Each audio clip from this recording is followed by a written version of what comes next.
Hello there, good morning and welcome to Thursday, October 9, 2025. I am Noble Crosbyanan and this is the news on Newday.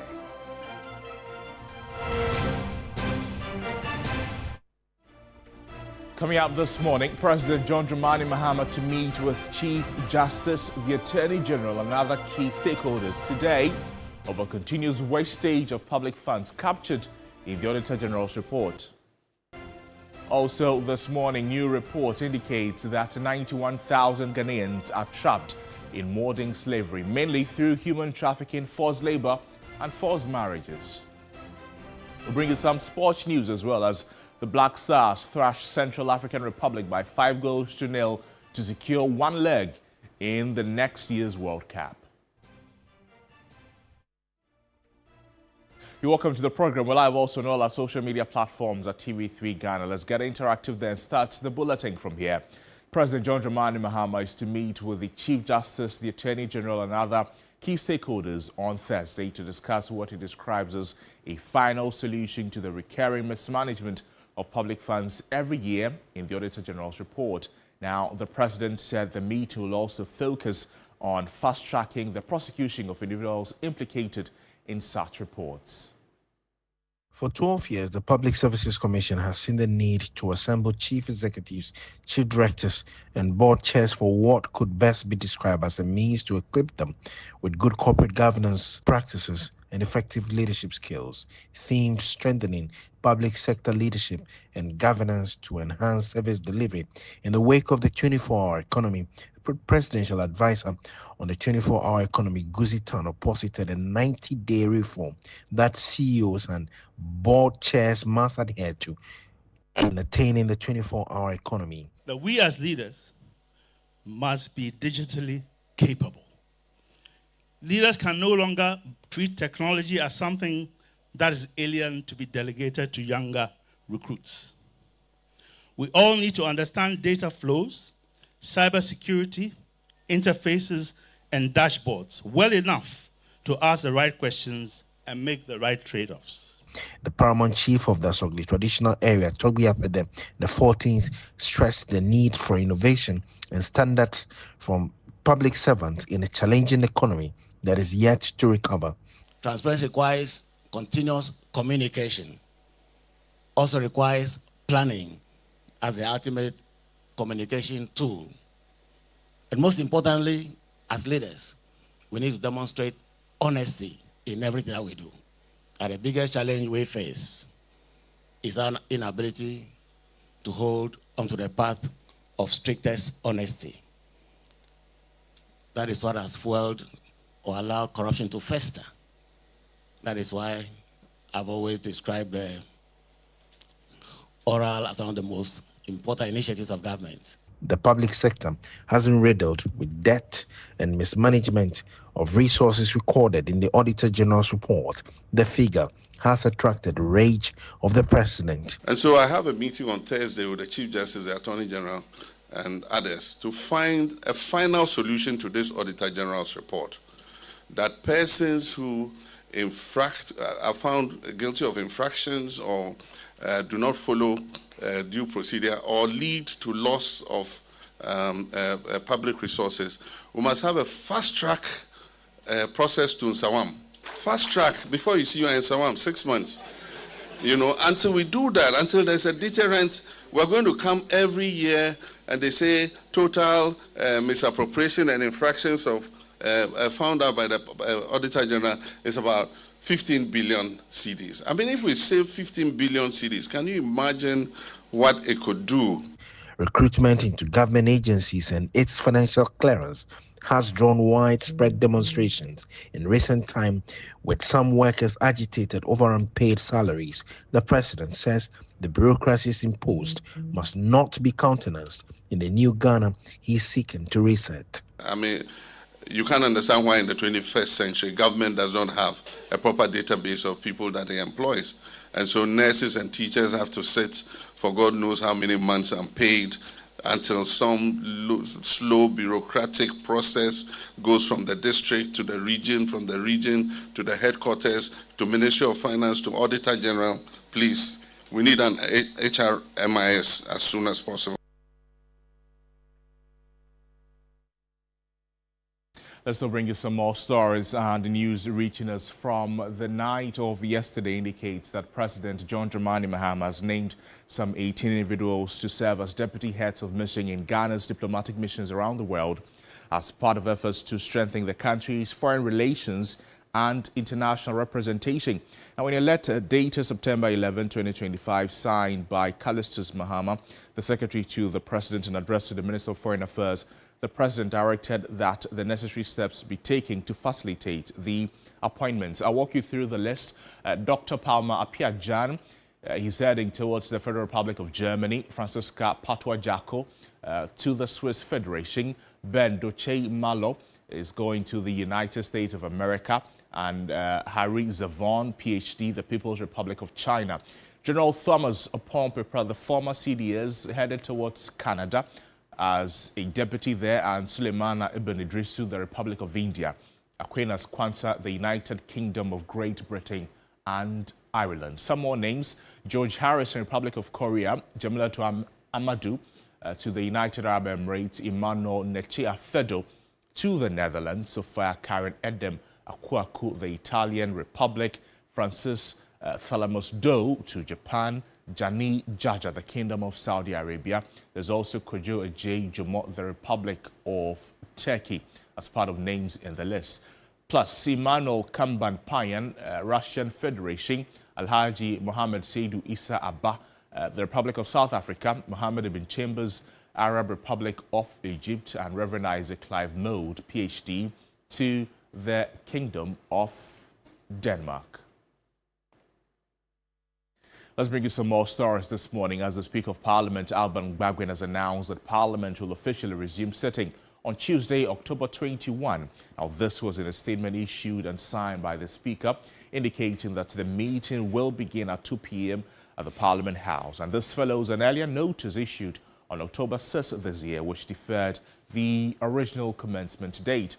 It will be the third meeting of the first session of the 9th Parliament of the Republic of Ghana, and is expected to see members of Parliament return from recess to consider key national matters, including pending bills, motions, and government policy statements. The Speaker gave notice of the new date for the start of parliamentary business in accordance with Order 58 of the Standing Orders of Parliament.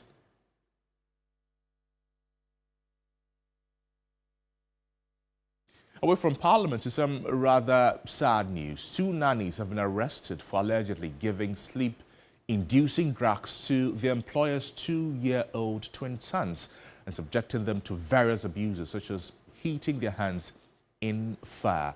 Now, they administered the medication to the toddlers to make them sleep for extended hours so they could attend to other house chores. Christian Yali has more.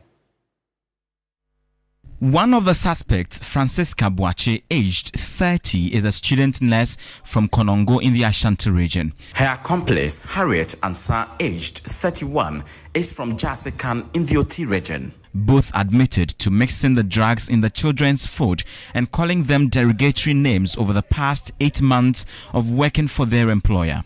The businesswoman, a 40-year-old who is a complainant, reported to the police that she had observed unusual drowsiness and behavioral changes in her 2 sons during the month of September 2025.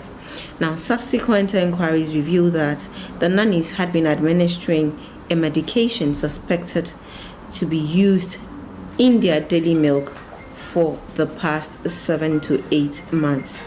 And they do this without the consent of the employer, that is the complainant. And this, they say, makes the children sleep for extended hours so they could attend to other house chores. Police investigations has further revealed that one of the accused persons, Harriet Ansah, who has administered to mixing the drugs or the suspected substance in the children's food, claims she inherited the practice from her colleague Francisca Boache. She also confessed to subjecting the children to other forms of abuse, including hitting their heads with fire and calling them derogatory names such as chimpanzee, amongst others. A police search in the accused person's room led to the retrieval of the suspected substances used in the act. All of these exhibits have been retained for forensic examination. Both accused persons have since been cautioned, charged with the appropriate offences, and have been remanded into police custody to reappear on the 20th of October 2025. The Accra Regional Police Command, while condemning inhumane acts against children, has urged parents and guardians to remain vigilant in the supervision of domestic staff. Christian Yali, TV3 News. Now, the Health Facilities Regulatory Agency, HEFRA, has shut down 17 unlicensed health facilities operating in the Greater Accra region for various infractions. The exercise being undertaken within the region, according to the CEO of HEFRA, Dr. Winfred Barr, will continue in other regions in the country to ensure the system is sanitized. It is a nationwide campaign to ensure the safety of the general public in accessing quality health care during their vulnerable moment. Starting from the Greater Accra region, 17 health provider facilities have so far been shut down in an exercise which started on Monday, October 6th. These are facilities either operating without licenses or have defaulted in renewing their licenses for years. With assistance from the police, officials from the Health Facilities and Regulatory Authority were able to enforce their mandate. Managers of some of the facilities tried to resist the action as patients seek their services. The manager of the Accra Mall branch of the Life Healthcare Center, which had 3 of its branches closed in the exercise, Harry Glover, is mindful of their actions. He said you've not done the inspection, which we are in line to do the inspection. We fill the forms, everything is waiting for them to do the inspection. But they said we've paid our retention till date.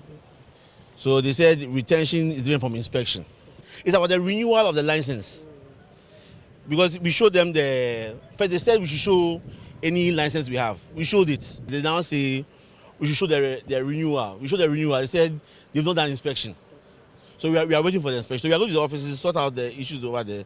But CEO of the regulatory body, Dr. Winfred Barr, affirms the authority's commitment to ensure the system is sanitized. Recently, we've noticed that a lot of facilities are operating either without license or some with expired licenses. And this is against the law. Those who have not renewed their licenses, we gave them what we call administrative fines and gave them within 2 weeks to regularize their operations. Some of them did, they paid their administrative fines and they initially registered, we did licensing for them and they are okay. A few of the facilities have been very recalcitrant. He further cautioned all unlicensed health facilities to do the needful or risk a shutdown. Once your facility is not licensed, we are not sure of what is going on there. We don't know whether you have the right personnel, equipment, and the processes to provide care to patients who enter your facility. Once that happens, it means that we have to come and then close it down. The Health Facilities Regulatory Agency is undergoing what we call a reset. We want to position ourselves to do what we have been set up to do. Established under Part 1 of the Health Institutions and Facilities Act 2011, Act 829, HEFRA is mandated to register, inspect, license, and monitor all health facilities and determine the minimum and basic equipment and personnel required for practice and service delivery to ensure better health outcomes.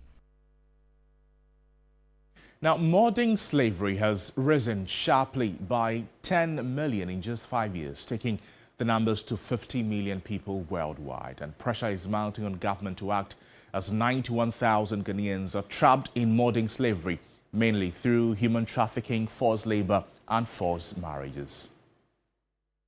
Out of the 50 million victims worldwide, 22 million are in forced marriages, with 12 million children making up the most vulnerable. The 2023 Global Slavery Index report highlights the industries where modern slavery is most prevalent: fishing, gold mining, cocoa farming, commercial sex work, domestic labor, and street begging. At the Faith in Action Modern Slavery Conference, Director of Operations at Walk Free, Catherine Bryan, urged governments to enforce penalties against perpetrators of forced marriage. In Ghana and across Africa, we see that exploitation takes many forms. We see in some countries girls as young as 9 being forced to marry. Across some countries there is no legal age of marriage, and that leaves there is a loophole in the legislation. Governments, businesses, NGOs, faith leaders, they all have a role to play to tackle modern slavery. Head of the Global Freedom Network, Franca Pellegrini, called on governments, religious leaders, and civil society organizations to unite in the fight against modern slavery. Collaboration is non-negotiable. No single faith, organisation or government can end slavery alone. Interfaith solidarity, cross-sector partnerships and survivor leadership are essential. Faith leaders, let your pulpit be a platform for freedom. Civil society, continue to innovate and reach the margins. Survivors, your leadership is essential. Spokesperson for the Chief Imam, Sheikh Arimiyao Shaibu, emphasized the need to challenge cultural beliefs and practices that influence modern slavery. The greatest affront to the human dignity is to keep any human being in bondage, in slavery. Some of the practices trace their roots into culture, tradition, and beliefs. And so we need to really, as scholars, also sit down and challenge some of those beliefs and practices and mentalities that give rise to modern, or give legitimacy to modern slavery. I think the first thing to do is to really work with state institutions to ensure that we have, where people have legitimate need to travel and migrate and go and do some work, there must be law and regulations that ensures their protection, especially in their human rights. Stakeholders believe with collective action, accountability, and compassion, exploitation can end.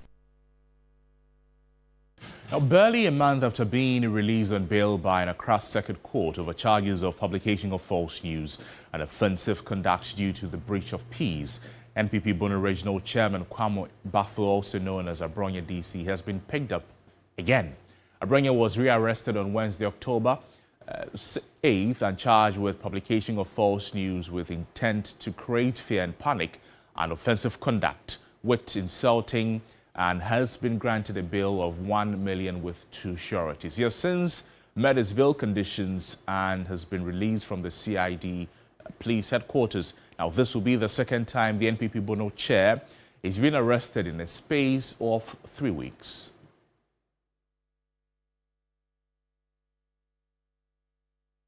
This is still the news on Newday. Let's bring you some more stories now, as the Upper West Regional Police Command has announced a major breakthrough in its investigation into a series of murder cases recorded in the region since 2021. 2 suspects, Sheriff Abdullahi, 30-year-old, and Muhammadu Lamin, 25, have been arrested in connection with the gruesome murders. Correspondent Ibrahim Wangara has been following this report. He brought us the story, and we'll play that to you later.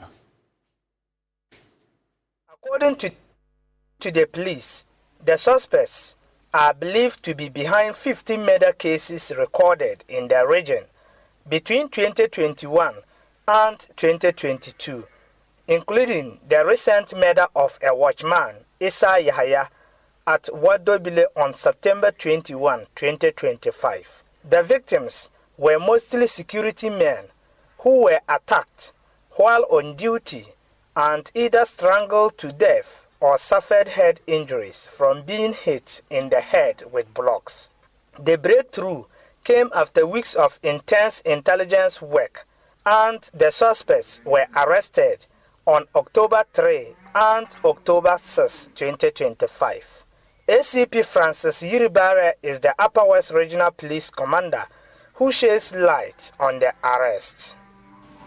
After weeks of intense intelligence, we have successfully arrested 2 suspects, Sharif Abdullahi, aged 30 years, and Muhammadu Lamin, also aged 25 years, who are believed to be linked to these incidents of murders all over the municipality.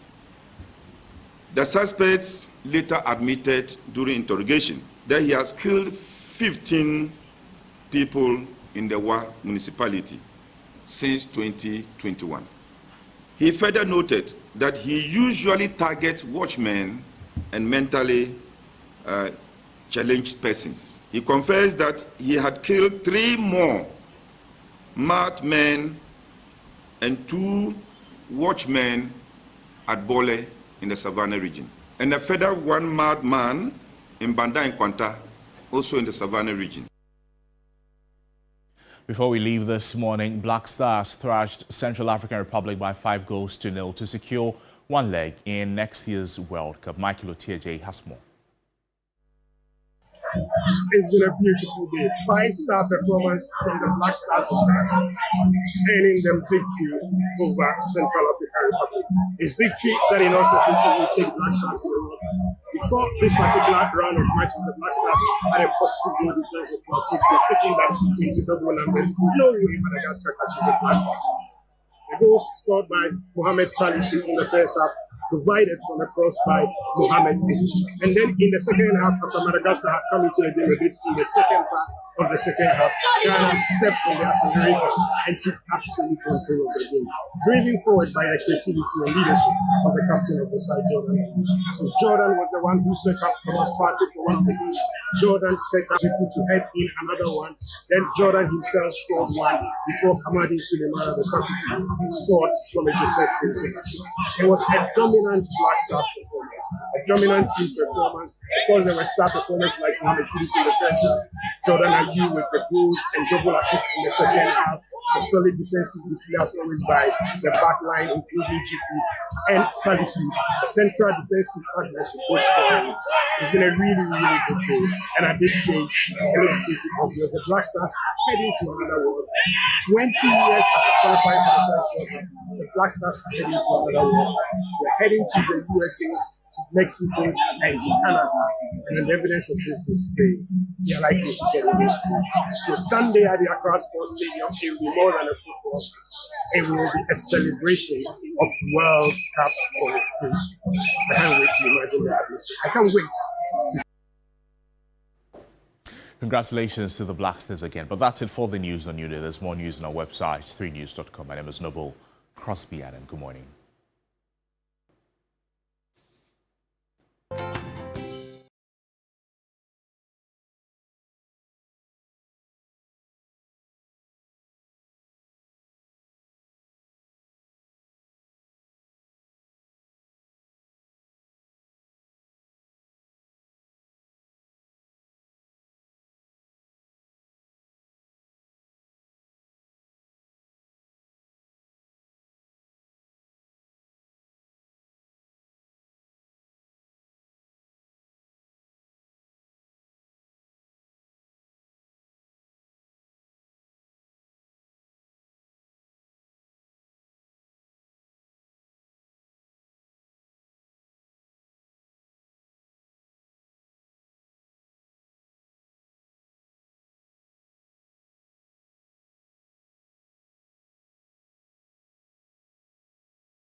Charlie. I don't like this one. Play Blaster song. Play Blaster song. It's a protest. If you don't play Blaster, we don't go start. Find Rihanna, play Blaster song. Wow, 5 mil. Kudus. If you don't play, I will not go start. Good morning to Chairman Godwin, Tama Group Chief Executive for the Red Group. Now you are welcome. Wait. Blaster score 5-0. We dey go work up. Find the song. Kudus Day. Good morning. I missed you. I missed myself too. How are you? How are you? I saw you on TikTok and then Facebook. I thought you were in the UK. Then all of a sudden you went to WA. Yeah. Because you asked me of Ibrahim Wangare's contact details. That's our original correspondent there. And then I didn't know what you were up to. You know, I need to give a major shout. You are a woman of many shades. How you do that, I don't know. Spider Woman. How are you? Welcome. I need to give big shouts to Ibrahim Wangara, our correspondent in WA, for being a fantastic host. I was in WA I said it's amazing. Sunday. Say amazing too. From Sunday, participating in the Girls in ICT training program organized by the Ministry of Communications, and they've trained over 1,000 girls in coding using Scratch, HTML, website development, and so on. And it was an amazing 2-day event in WA. But I have to give major shouts. So they have a lot of shouts to give. Major shouts to Ibrahim Wangara, original correspondent, amazing host. Shouts to Rafiq Salam. Wow. Rafiq Salam. Wow. Shouts to Gloria. You know, Beatrice and I used to work with him at Joe. Rafiq Salam. Wow. He's like a whole vibe, and he has a whole office. In the ministries. Like he's I love the guy. It was such an honor to meet him. I mean, when I was in WA, he treated me like a queen. Oh, Jesus Christ. Because even here, I treat you like a queen. Oh, please. Oh, baby, man. Oh, please stop that. Please. Please I mean, stop he's that. an amazing guy. Yes. Nobody believes that. Nobody believes that. I'm romantic. But he's amazing. He gave me a ride in his very lovely vehicle around town. Is it that big 4x4? The big 4x4, yes, at the back. Yes. We had a lovely chat, and it was really good. So good morning to everybody watching us from the Upper West region. Thank you for hosting me and treating me to good kose and janjaga. Kose and janjaga. Okay. It's kose mixed with vegetables. So after they fry the kose with their hands, they mash the kose and then they put in cabbage, pepper, onions. Oh, wow. And then Did you do that for your TikTok? Yeah. Let me see. It's called janjaga. It was how's really that good. cocoa? No, you eat it like that. But I had mine with chilled Milo. How can you have? Yeah, such a local dish. Well, and also a very special good morning to Honorable Kuzor, the MCE of Leje Kuku. Special good morning to you and all the good work you're doing for the people of our constituency in Teshi. Anyway, so I'm back. I miss you all so much. Yeah, I miss you too. And we're back to continue this the good work Ibrahim we're doing. Wangara. You're behind Ibrahim Wangara's motorbike. I sat on his motorbike and he drove me around. And so who were you talking to here? Yeah, that's Auntie Monica. She's the Kosi and Janjaga seller. Oh wow! Yeah. Did she give it to you for free? Oh, great. No, it was 5 CDs. I need to be doing more of these videos. And then you were entering into a tree back. Yeah, so this is a baobab tree that has. God, I can't tell you. I did a full report on this tree. Fantastic. Which will air, I'm sure, by Friday. By Friday. But it's a baobab tree that has. Today's Friday, No, today's Thursday. Oh, I thought the week is Today is Thursday. I want to enjoy the weekend. I want to enjoy the weekend. Because you want to sing Today Be Friday, Miniano. But anyway, back to the show. We have a packed show for you today. And we're starting off with some very unfortunate news that we heard yesterday about 2 nannies who have been feeding twin boys sleeping pills or some substance which makes the children fall asleep. They've been giving the children these drugs for several months until their mother, who's a businesswoman, reported to the police because she noticed that her children were a little too drowsy and were not acting like they should.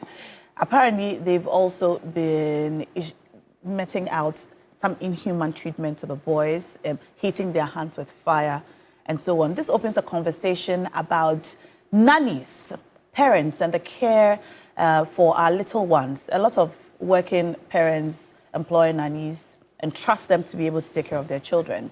But every day we hear these harrowing tales. If you have some to share, would like to hear it. And if you have any recommendations on how parents can do better, you let us know. And Beatrice, you're continuing the conversation. Yes, we'll continue the conversation on the big issue. And of course, the other worrying situation about people not wanting to accept postings to rural areas. So you have about 68% of teacher vacancy in the northern part of the country. So really how this is affecting children, because every child per our laws is supposed to enjoy quality education. And I mean, the same as those in the capital city. So we'll look at the ramifications as well and really how dire the situation is on the ground. Yes. All right. Well, we also have sports. And yes, and the Black Stars, 5-0 it was, and we had Salis opening the score line. Yesterday I predicted 5. I didn't think it would go to... I said 3. Yes. I said 3, yeah. I didn't think it was going to go to 5. All of a sudden, I had Sherry Giovanni send me a message that, Charlie, my prediction has come. I saw it is 4. Then by the time I saw 5, and Delight Mojaka kept giving me the updates from Live Score up and down, telling me, hey, Charlie, this is what is happening, and Ghana is likely to qualify, even if we lose by just a slim margin the next match. Yeah. And I said, how did that happen? Yeah. You know, but that's a good thing because we have some of the best players in Africa. Overqualified. Since we scored 5 minutes. Well, you can't say that. In a way. I wish you could take some of those goals yeah. and you know, keep them for the next matches, but it doesn't work like that. Anyway, it's now time for This Morning. Yeah, I didn't...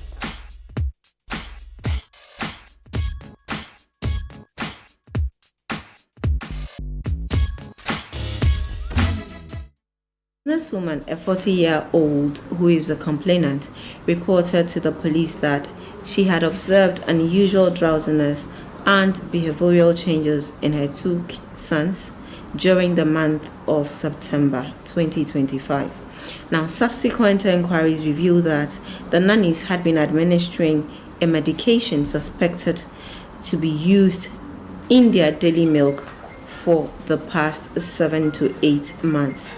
And they do this without the consent of the employer, that is the complainant.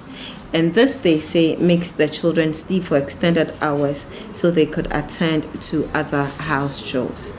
Police investigations has further revealed that one of the accused persons, Harriet Ansah, who has administered to mixing the drugs or the suspected substance in the children's food, claims she inherited the practice from her colleague Francisca Boache.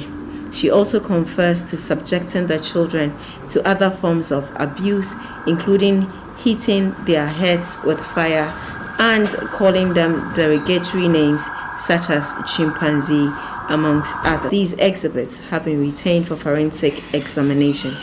Both accused persons have since been cautioned, charged with the appropriate offences, and have been remanded into police custody to reappear on the 20th of October 2025.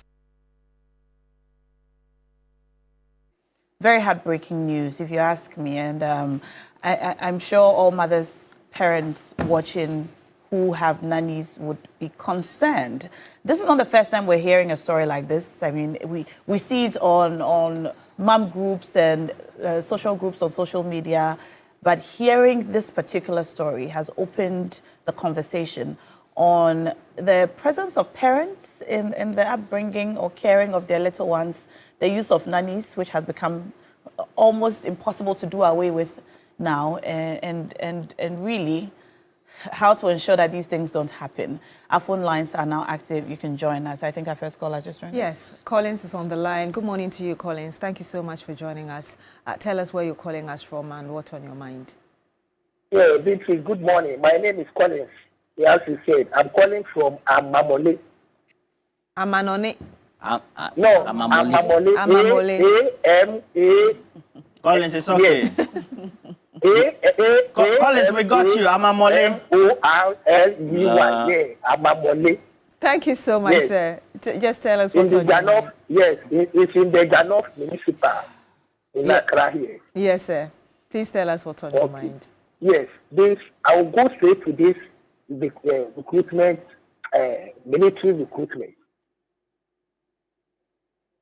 You see, our young men and women are crying. And you see, across all over about the age, nobody is saying something that they should bring party supporters or full soldiers into it. But the age is too limited. The age is too limited. If somebody is almost 30 or 28, it's not an old woman or old man. Collins, it's a young man. Yes. Thank you for your concern, but do you have anything to say on what we are talking about today? I know, but this one too is very important for the nation. Thank you. Okay, we lost Collins there. Thank you so much for calling and sharing your thoughts with us.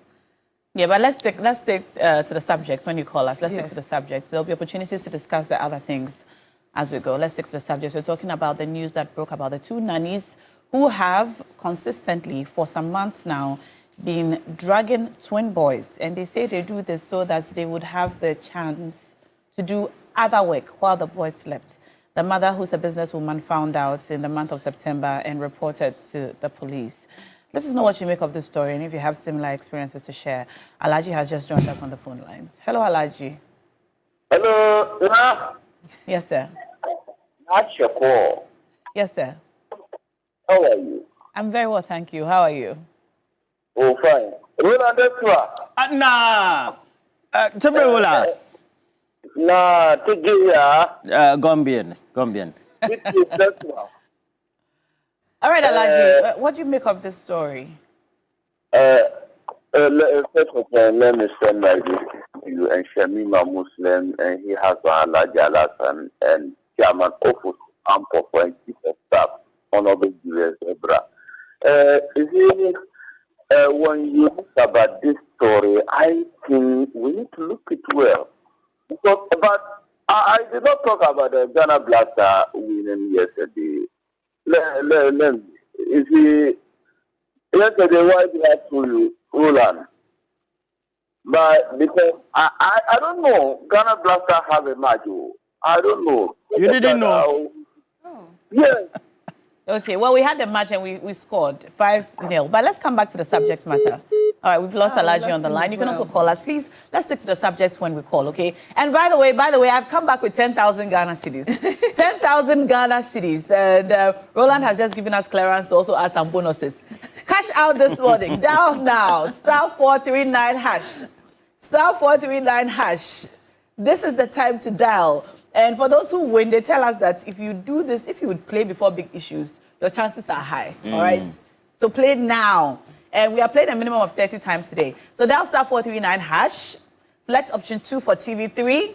You can win 1,000 cedis. I've got 10,000. I'm giving it to 10 of you. And Roland says we should add some bonuses. The bonus, how much are you giving to me? 300? 200 Ghana 200 cedis. cedis. Per person? Okay. Oh, per bonus. Wow. Right. So 200 cedis to as many people as possible. Today, dear, we're sharing the money. Yeah. So down now, *439# and win. We have a caller joining us. Yes, from WA. Good morning to you, sir. Thank you so much for joining us. Tell us what's on your mind. Yeah, good morning. My name is Abdul Manan from WA. Yes, sir. Yeah. Let me use this opportunity to say good morning to all of you in the studio and the viewers and listeners. And then to say these days people entrust their nannies and caretakers without knowing much about them. Coach, some of them, how they live their life is not good. Because if they are giving this case those sleeping pills in order for them to sleep, and they will also do other things, if not because the mother was able to detect it, at the end of the day, he may lose all the case. Which I think is very, very, very, very bad. It's not good at all. So I think it's better you get a person which is either from the man's family or you, the woman, either a sister, daughter, or somebody. That would be better than getting someone you don't know. And then let me use this opportunity to say thank you to the Bastards yesterday for making us proud. Yes, thank you so much. Thank you for sharing those views. You see, it's really not a question of hiring a family member. Okay. You really can't tell. You really can't tell because these nannies, before you hire them, you must trust them. I mean, you would have met the person, you would have spoken to the person, and you would have felt that, you know, they're good people. You feel comfortable enough to leave your children with them. It is after you leave that they would probably do whatever they want to do. But you can't tell, you know, from the interview or from meeting them. And this person has obviously stayed with them for a long time, and there are two of them. It's just sheer wickedness. There are two of you and two children, and you must drag them so that you can do other work. That's just sheer wickedness. You know, raising children is the grace of God. I'm feeling emotional about it. Am I not? Like I see that you're very much touched with the topic as well. Yeah. But it's a very emotive thing. Yeah. Yeah. We have Awuni Richmond on the line. Good morning to you, Mr. Awuni. Thank you so much for joining us. Just tell us where you're calling us from. Please, my name is Awuni Richmond from Upper East Region. Yes, sir. What do you think of what we're discussing this morning? Yes, please. Sometimes I want to say something about our the mother of the children and sometimes to the nannies, because sometimes the package we tell them that, oh, maybe you come and take care of my children for me. This is what I'm going to do for you. Then at the end of the day, if those things are not coming, it can lead or it can make the person to start behaving bad. And then secondly, sometimes the work overload on the nannies always make them to rather do those things for the children to sleep so that they will be able to carry the activities of the day, which is very bad. So I will advise the parents to maybe sometimes reduce the burden, or let me say the work overload. Like at least they can do this day after day, they can be doing them. But a day, if we tell them that, oh, do this, do that, you are supposed to prepare food, go and pick children from school, do this. The work is overload. So if the person happens to get something to give it to them in order for them to sleep, to achieve the activities of the day, that's what will happen. And sometimes too, it's good we also come back to the house early in order to at least get time for our children, not to go to work. By the time you come, the children are already sleeping. You don't even know whether they have eaten, they haven't eaten, whether they bath them, whether it's not also helping. It's not helping. So I will advise the parents to also get time always to be with their children, to see what their children is going through, the food they are even giving them. Is it nutritious? Is it like how she's expected them to give the food to the children or not? So that's what I will add. Thank you. Thank you so much, Richard, for calling us from Upper East Region. I mean, you have children. I don't know whether what he's saying is realistic, really. Look, I'll just say it's difficult. You know, it's difficult for young parents nowadays to keep up with the work, with the children, and everything in between. But you'd have a more extensive discussion on this with the women on big issues. But Johnny Hughes has just joined us, and he's on standby with Johnny's Bite. Bismillahir Rahmanir Rahim.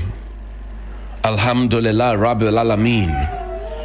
Hasbunallah wa ni'mal wakeel. The Lord is my light and my salvation. Whom shall I fear? And yea, though I walk through the valley of the shadow of death, I will fear no evil, for you art with me. Thy rod and thy staff, they comfort me. Thou preparest a table before me in the presence of my enemies. You anoint my head with oil, my cup runneth over, and surely goodness and mercy shall follow me all the days of my life, and I will dwell in the house of the Lord forever and ever. Amen. Assalamu alaikum. It's Thursday, the 9th of October in 2025, the year of our Lord. Welcome to Johnny's Bite. Let me begin by saying thank you to all of you, our listeners and our viewers who will be on TV and those who connect with us on radio and online. You could have been anywhere in the world listening to something else or watching something else, but you decide every morning to come here and have breakfast with us. So to the trotro drivers, to the taxi drivers, to the market women, to the bankers, the lawyers, the doctors, the engineers, all the big people at the top whose name I can't mention, to the priests, the pastors, to the entrepreneurs, to the school children, to traditional leaders, to traditionalists, to farmers, fishermen, every one of you, we appreciate you and we say thank you very much indeed for coming through for us every morning as we shape the minds of the nation, as we tell the people the truth, as we let you know, for some of you, what you miss or what you might have missed. And it's important that we keep that conversation properly put together. Also this morning, I should like to say a very big thank you to Sonar Fashions in Tamale for my outfit. And Sonar Fashions is reachable on 0246 590 162. 0246 590 162, and you can always get Sonar Fashions in Tamale to make something special for you and yours. Now, having spoken about Sonar Fashions, let me tell you about the latest international university in town. It's in Ghana. It's from South Africa. It has accreditation from the South African Authority. It also had accreditation from It also has accreditation from City and Guilds. It also has accreditation from the GTech here in Ghana. It also has accreditation from all the institutions that is supposed to have accreditation from. And the conversation about them is that they have the state-of-the-art facilities, and you should visit the facility. It's in the Opebia building. It's called the Rosebank International University. The Rosebank International University. The classrooms are cozy. The facility is you should see it. And I call it the adult Montessori. It's anchored on the community. It will build you to become a global citizen. And the Rosebank International University College will also afford you an opportunity. If you study locally and thrive globally, you would find, jobs out there, or you can create your own. It's a chance to elevate your, potential. They have elevated degrees, right from undergraduate to PhD level. Is a Rosebank International University, expert-led lecturers and a thriving student community. They inspire excellence, and that's what you should never ever miss. So you can always reach them on their phone numbers and their websites. That's if you're reaching them from outside Ghana, +233 307 007 800. +233 307 007 800, or www.riuc.edu.gh, and the Inspire Excellence. That's what the AdTech group in South Africa. And I recommend this to you because we are moving in a certain direction. So you can just walk into their campus at the Opebia building on the airport stretch in Accra and have a tour of the place. Admissions are up now for January 2026, and you should not miss this opportunity. Now, having said that, we want to also give the Black Stars of the Republic of Ghana their flowers, even though in the past and on many different occasions they have broken our hearts. But yesterday, they whipped their counterparts, the Madagascans, 5-0. They whipped them 5-0. In fact, when the first round started, or the first half started, we were all, thinking, hey, only one goal, what could possibly happen? So we were worried. And then the second half came. Even then, we were, doing hanky-panky. And then second goal, third goal, fourth goal, fifth goal, and that was it. So congratulations to the Black Stars of the Republic of Ghana. Now, people are asking questions whether this should justify why Otoado should lead. And that's a beautiful cartoon by Tilapia. But people are asking questions. Should we still use Otoado? Or should we forget about Otoado? So Otoado's head is on the chopping board because the Minister for Youth and Sports, or the Minister for Sports, and the new name, I skipped my mind a bit, but the Minister for Youth and Sports Sport and Recreation, the MP for Boehm, is the Member of Parliament for Boehm, and he is the Minister for Sports and Recreation, Kofi Idi Adams, MP. He said, look, the coach's performance has not been, what we have been expecting. So I'm sure that in his mind, he may want to change him. But will this change Mr. Kofi Adams' mind about Coach Otuado?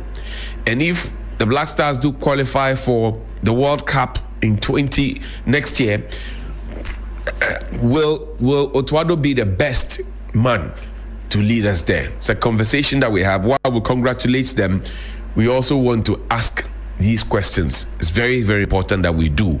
And for those of us who are not too enthusiastic about sports, we can only sit and watch. For those of you who are sports people, to ask the questions, and later we will have that conversation here.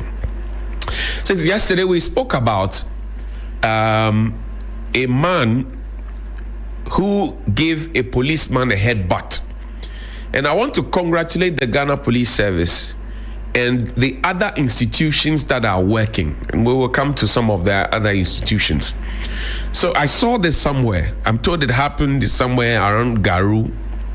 And I put it out there and called on the Ghana Police Service to take action. Because if action is not taken, it will be normalized. And this is not the first time that somebody has attempted to beat a policeman or whatever it is, or a man in uniform. Let me put it that way. And the police responded immediately after the show. They put out a post on their official Facebook page, which I found commendable. Now let's read the statement that the police put out yesterday relative to this. That you can maybe applaud the policeman for not deciding to defend himself by also putting his Kalashnikov into full action. Because he could have done that if he felt that he was outnumbered and his life was under threat. But you could clearly see, for whatever reason, I don't know. And I know that the experts at the Ghana Police Service, COP Donko, Lydia Donko and her team, very crack team of investigators, will do a great job. And this is from the regional headquarters, Ghana Police Service, Bolgatanga in the Upper East region. It's dated the 7th of October 2025. It's a press release. And this was posted just a few minutes after we had done with Johnny's Bite. I don't know if to call it a scorecard or to leave it there. But police on manhunt for suspect who assaulted officer at Garu. The Upper East Regional Police Command has commenced investigations into an incident in which a police officer was assaulted by a commercial tricycle rider at the Garu in the Upper East region. The incident occurred on the 6th of October 2025 when the officer and community protection assistants, CPAs, were conducting stop and search operations along the Garu-Nankpanturi road. The team intercepted a tricycle loaded with sacks of groundnuts and passengers sitting on top. When the officer instructed the rider to stop and park properly for inspection, he became aggressive and attacked the officer. The suspect has fled the scene on his tricycle. Efforts are underway to arrest the tricycle rider and ensure he faces the full rigors of the law. Signed, Chief Inspector Abdul Rahman Sumalia. He's a Public Affairs Department person at the Upper East Regional headquarters of the Ghana Police Service. And I think this is commendable. And you'd agree with me that lately or recently, the police has been forthcoming with a lot of information about how they are progressing in their investigations. In fact, yesterday or so, there was a press conference, and it's regular. So you are updated about who has been arrested and what processes they have been taking through, etc. And I think that for me, that is also good. And I would use that opportunity to congratulate the institutions that are delivering on their mandate. For example, the National Anti-Illegal Mining Operation Security, NIMOS, a task force. They are doing a yeoman's job, moving from place to place. The latest one I'm told is the River and Cobra. You have people at the port, for example, Brigadier General Poseidu, doing a yeoman's job, and I never knew that the 24-hour economy. I thought people were just making, comments about it. But somebody took me to the port at night, and they were working. And for those of you who know, in the past, by 4:35, everybody is preparing to leave and go home. So people are actually doing some work, and they must be commended, which is why I insist and agree with the people who also say that if somebody has been given an appointment or a position and the person is not performing, kick the person out. It is not a family inheritance, because we have seen it in this country before. People were not performing, but were kept there because we liked it. And I will refer this again and say that was why Ghanaians voted against the previous government.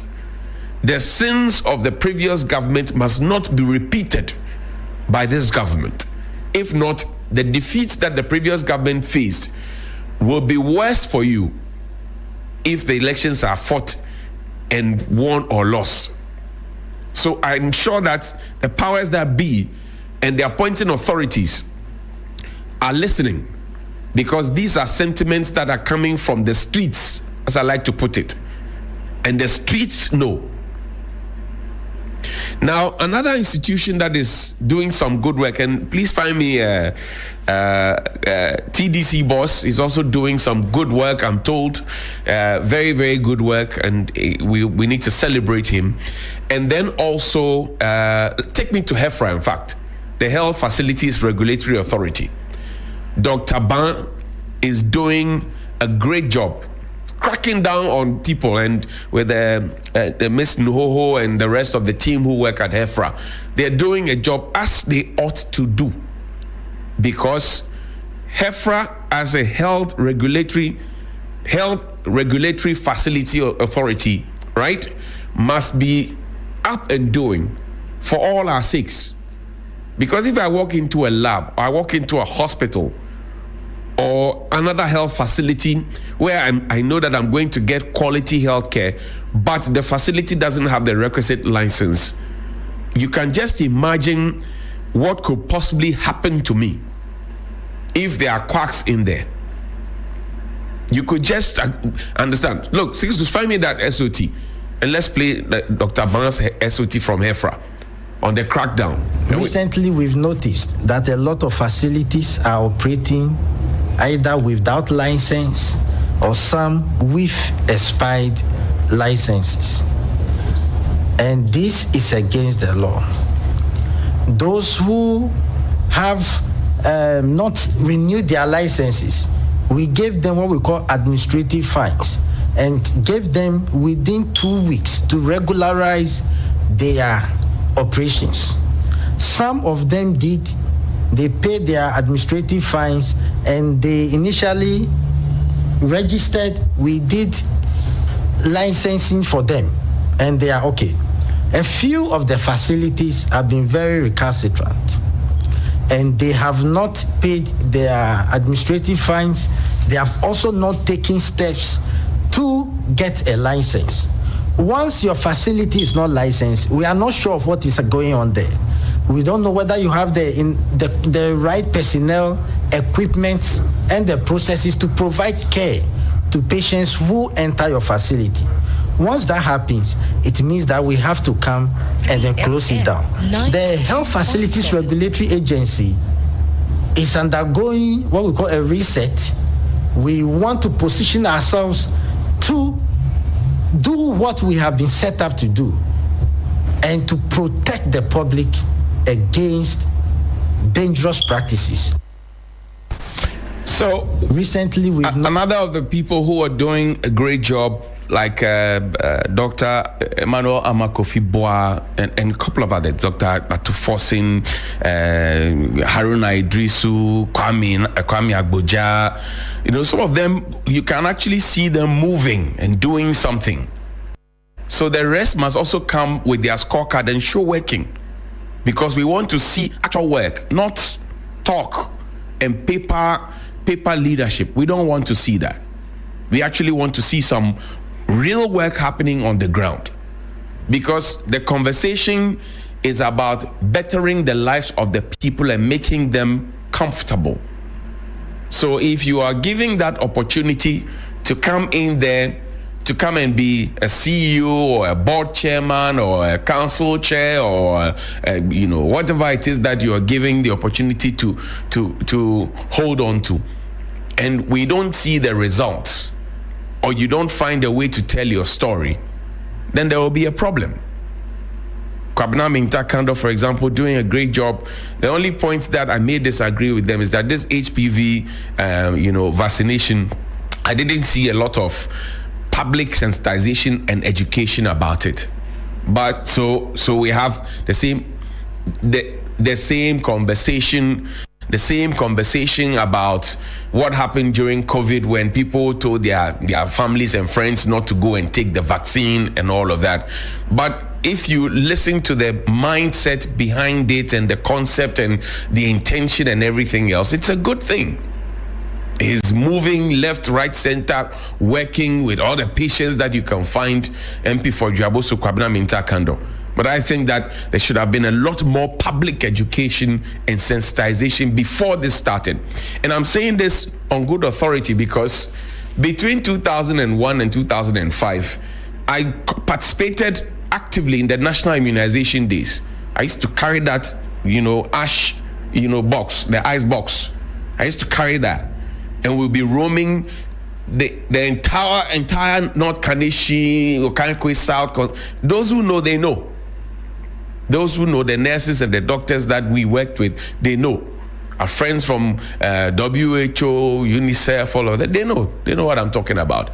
So that sensitization happens prior to the immunization. So when you get to the children's schools, or you get to the churches, or you come to do mop-up, as we used to call it, whether for measles or for vitamin A and vitamin A and polio and all of those things, you have the full support. Now, yesterday a list was released, a deputy heads of missions, and we'll go through the list quickly, and I'll tell you my 2 cents, please. So I write to inform you that the President of the Republic has appointed the following persons as deputy heads of missions: Dr. Palma Apia-Jan, Federal Republic of Germany; Francisca Pepra Jaco, Swiss Federation; Ben Doche Malo, United States of America. Uncle Ben, good morning to you. Harry Sevon, PhD, the People's Republic of China; General Thomas Opon Pepra, Canada; Suleiman Ibn Idrisu, Republic of India; Aquinas Kwanzaa, the United Kingdom of Great Britain and Ireland. Shatta, good morning to you. George Harrison, Republic of Korea; Jamila Amadou, United Arab Emirates; Emmanuel Neti Afedo, the Netherlands; also Sophia Karen Edem Akwaku, the Italian Republic; Francis Do is to Japan; and Sani Jaja is to the Kingdom of Saudi Arabia. Kwejo Ajay Jomo is Republic of Turkey.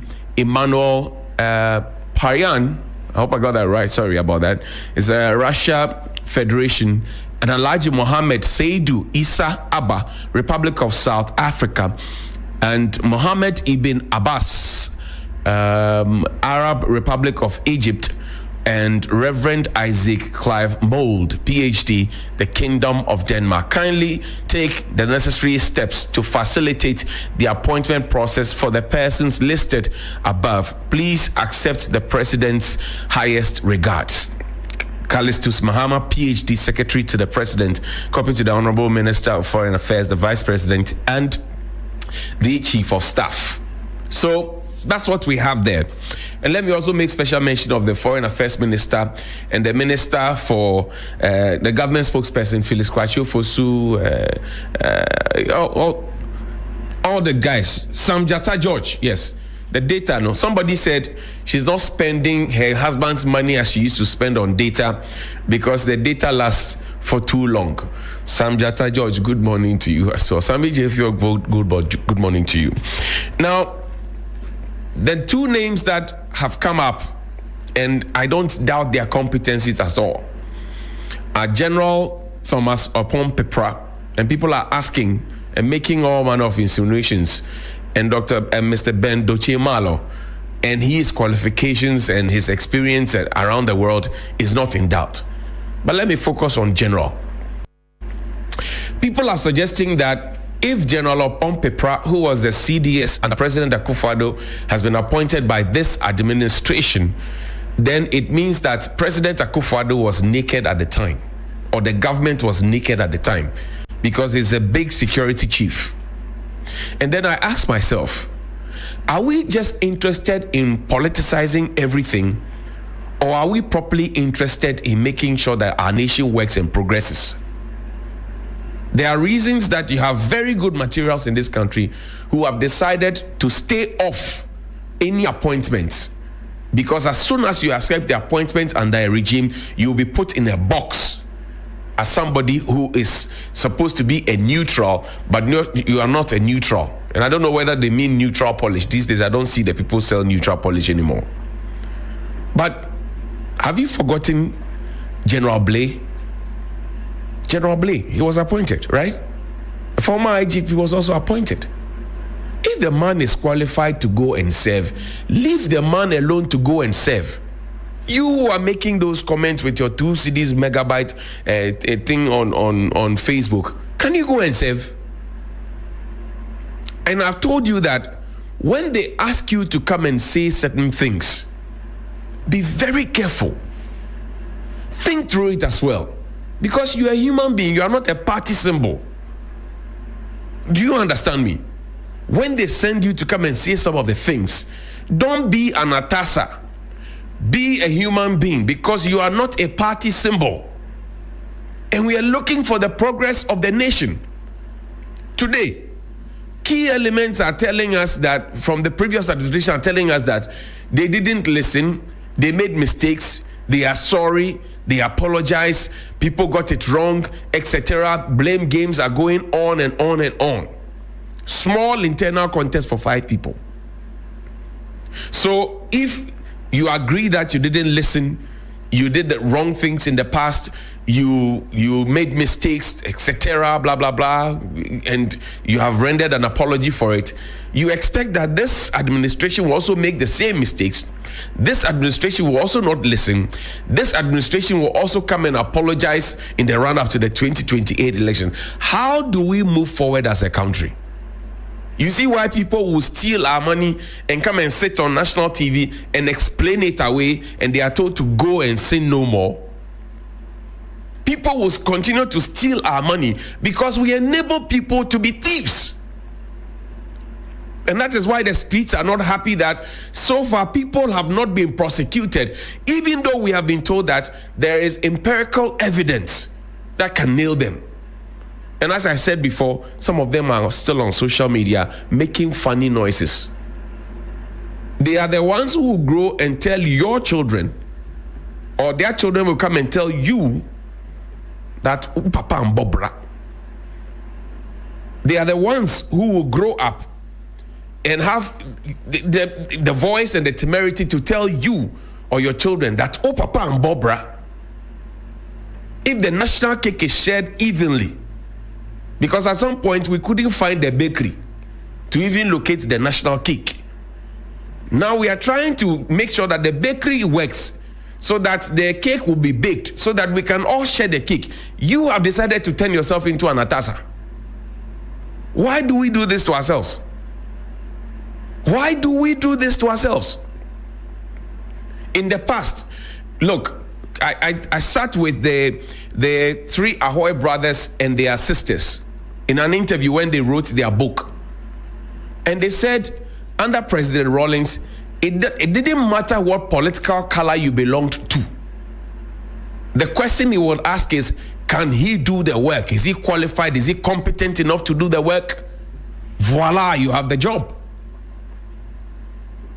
We must not limit everything to politics and be polarized about it.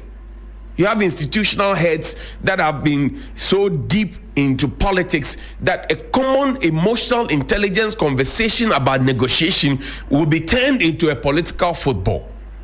And then they will turn around to come and apologize. Look, the sextus, let's go. Show me the picture, the picture of GTTC. I just want to say good morning to them. Yesterday, somebody reached out to me that the head of the institution wants the side of the story head. And I said, I don't have a problem. Put out a statement so that we can give it the same prominence, or we can call you on Johnny's Bite and put the allegations to you one by one, and you can explain. I am still waiting, but I'm saying good morning to the leadership at this particular institution in the Greater Accra region. I'm just saying good morning to you. Here ends the sermon. Please call me 055-924-2717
behaving that way.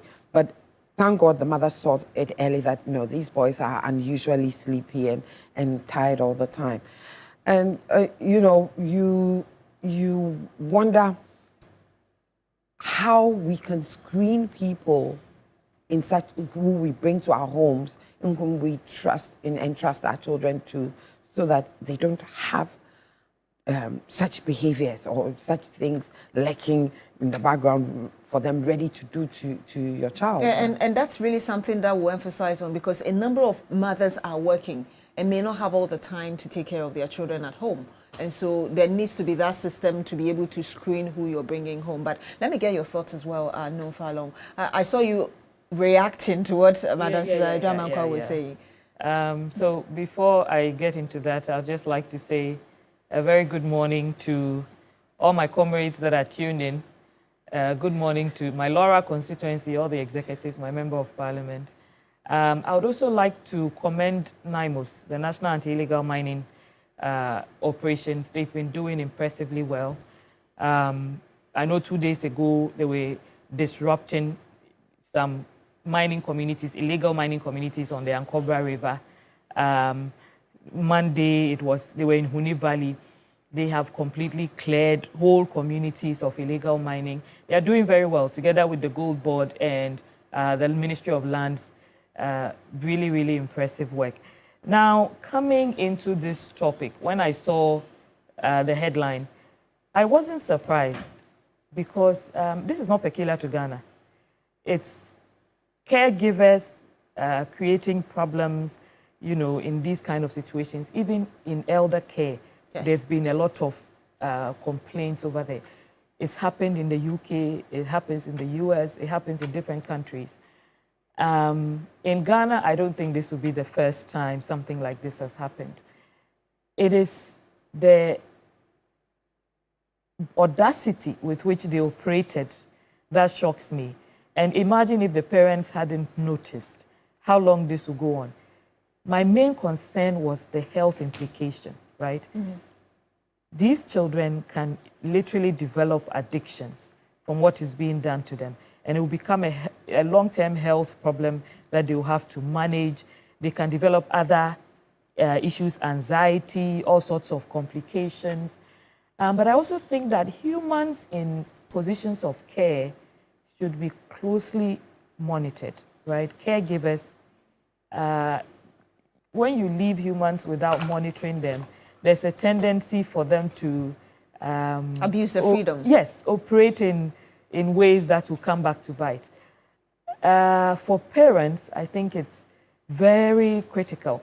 One of the things I noticed was that they drag these children so they can attend to other house chores. The kids are pretty young, right? So maybe the kids needed extra care while they are working. So they need to find a way to ensure. But I mean, this was just completely extreme. For most parents, regardless of, I don't think there's anyone you can trust completely with your children apart from yourself, right? So once you have to leave them with someone else, there has to be some checks and balances just to keep your mind at ease, right? I don't think I would leave kids with a caregiver without putting some cameras in some corners just to make sure that later you can come and take a look at, even if you trust the person, you want to make sure that nothing is really going wrong, right? So we have to look at extra ways of monitoring the people that we leave, especially, even family. I was going to say especially when they are not family, but even when you leave them with family, you can never be completely sure. And that was even a point Nashoko made earlier when we were talking about this, that you can never be sure. Yeah, you can never be 100%. But I also think that at least family is more comforting. You know, maybe your mother, your sisters, you know. We have to be more communal in our approach to caring for kids. Back in the day, they used to say the whole community raises the child. Now, our lives have become so narrow that it's difficult to get that kind of care, right? But we shouldn't also be shy or ashamed to approach family and say, help me. You know, like, look, I'm drowning, can you help? Because taking care of children is very difficult, especially when you have to work 9 to 5 and you're here. I mean, we have workers here who are here at 5 a.m., who are here 5:30, 6 a.m. to work. Where are you going to leave your children? I think there has to be enough checks and balances to ensure that no one is abusing that trust that you have given to them. And it might be a little expensive, but can we separate nannying from housework, right? I mean, if you have to employ a nanny to take care of the children, and I experienced this a few years ago when we're trying to hire a nanny. There was an agency we're dealing with, and they would say, some of our nannies don't do house chores. They focus on the children. And some of them are trained to focus on kids. And some are trained to do house chores. And most of the nannies who are trained to focus on kids, the only thing you can get them to do with house chores may be fixing food or things for the children. But they give so much extra care. If you have to focus on so many things at once, then you are tempted to cut corners. And that hurts the children at the end of the day. So it's all hands on deck, right? Parents have to be extra vigilant because you can never trust the nanny or whoever is taking care of the children. Let me bring in Madam Georgina Collison. You work with the Domestic Services Workers Union. From where you sit, where do you see the problem coming from? Thank you so very much, Beatrice, once again. Greetings to all your viewers. I appreciate this opportunity to add my voice to this particular issue. First of all, would love to say that we're not happy with this because it hurts a lot, especially when you're trying to put all domestic workers, nannies, and what have you together under one umbrella for a defined law. I am in tune and in sync with the last panelist who just spoke. Is an issue of monitoring. The issue is coming from what is the terms of references for the nanny that the businesswoman hired. Let's also note that she has two nannies for the twins. And it could be that there are other responsibilities that is added to the work of the nanny, and that may result into this barbaric act. Let's also not forget what is the actual pay compensation for these nannies that they might have to result in cutting corners. It is a matter of regulations. If I don't have a terms of reference as a domestic worker and you employ me, I would not know what I'm supposed to do. I'm supposed to be a nanny for twin boys, and then you add household chores to it. It is very, very difficult. But this is something that has gone on for over 8 months. Where is the monitoring system, especially on the part of the parents? Yes, you are busy. That's why you hired a nanny to take care of your children. But did you get them in the right organizations or in the right agencies? Are they trained? In fact, I know that one of the two who are arrested, one of them is a nurse. Yes. And so therefore, she knows what it takes to, abuse children in terms of drugs. And like I said earlier, it has to do with the issue of monitoring. And one of the problems that is hurting all of us, in fact, in all aspects of a Ghanaian life, is regulatory system. How do we regulate these people? I'm sure because the other one is a nurse, she didn't get to work, then she's forced to come and do this. She might have had other things to do. And so therefore, I have to make space for these things. And this may result into this.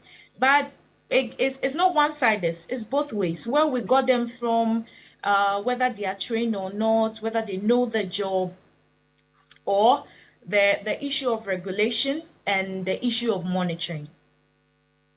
So we have regulation and monitoring. We have the Children's Act that spells out how to treat children.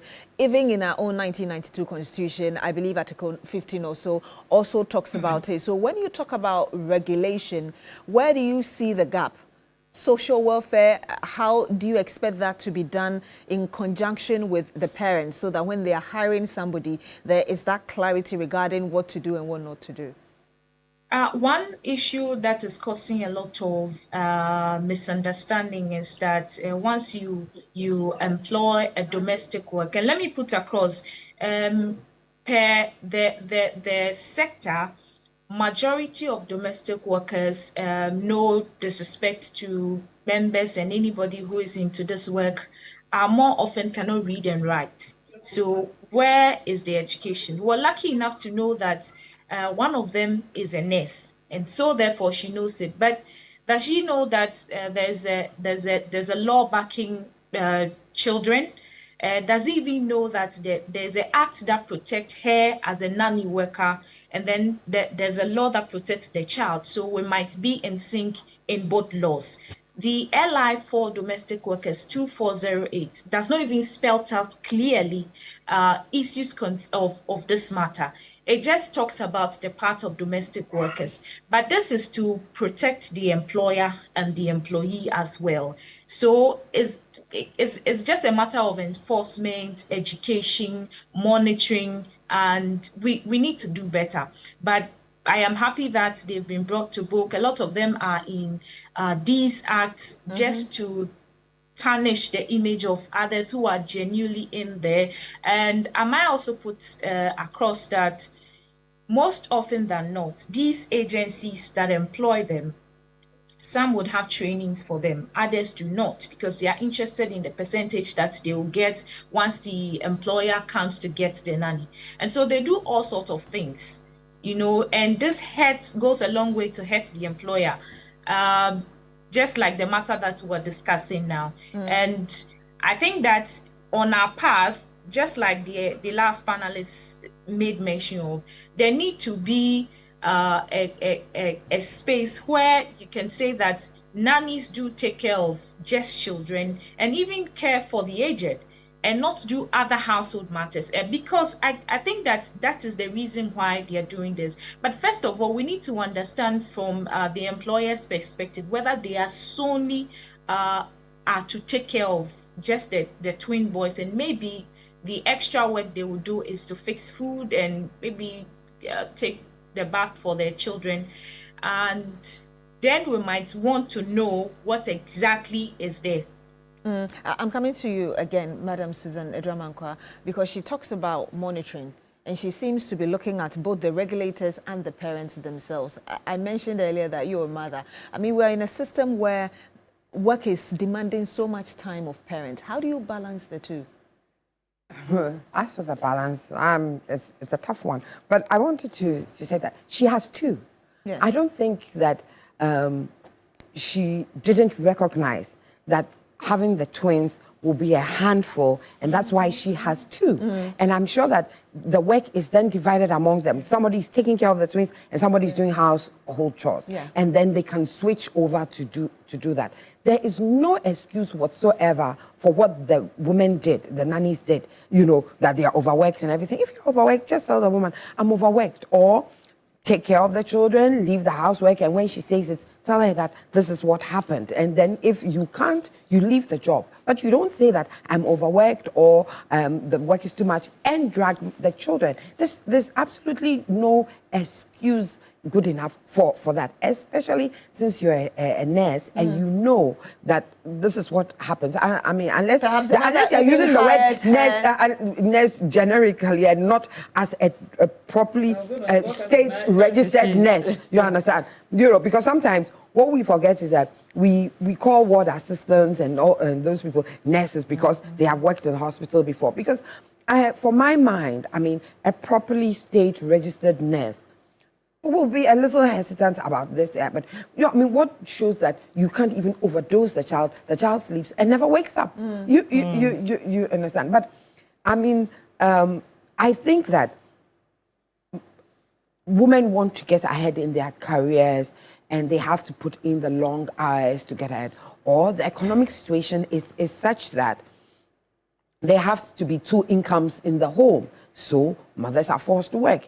I know of several mothers who took a pay cut so that they can stay at home longer with their children because of such issues, But it's not everybody that has the luxury of taking maybe a pay cut, going for a lesser paying job so that they can spend more hours. They probably need the money. You understand? So it is, for want of a better, a necessary evil to have these domestic workers in your home helping you. You understand?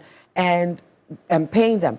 And it's not as if, yes, they are sometimes in certain situations they are poorly paid, but it is not in all situations. But the thing, who is well paid in this country? Because if you are paid a salary of even 10,000, okay, which let's say the average, this is a little above the average Ghanaian's 10,000, yes, and you have to pay these people 1,000 each, a month. That's 2,000 minus 2,000 other costs. Minus other costs, you understand?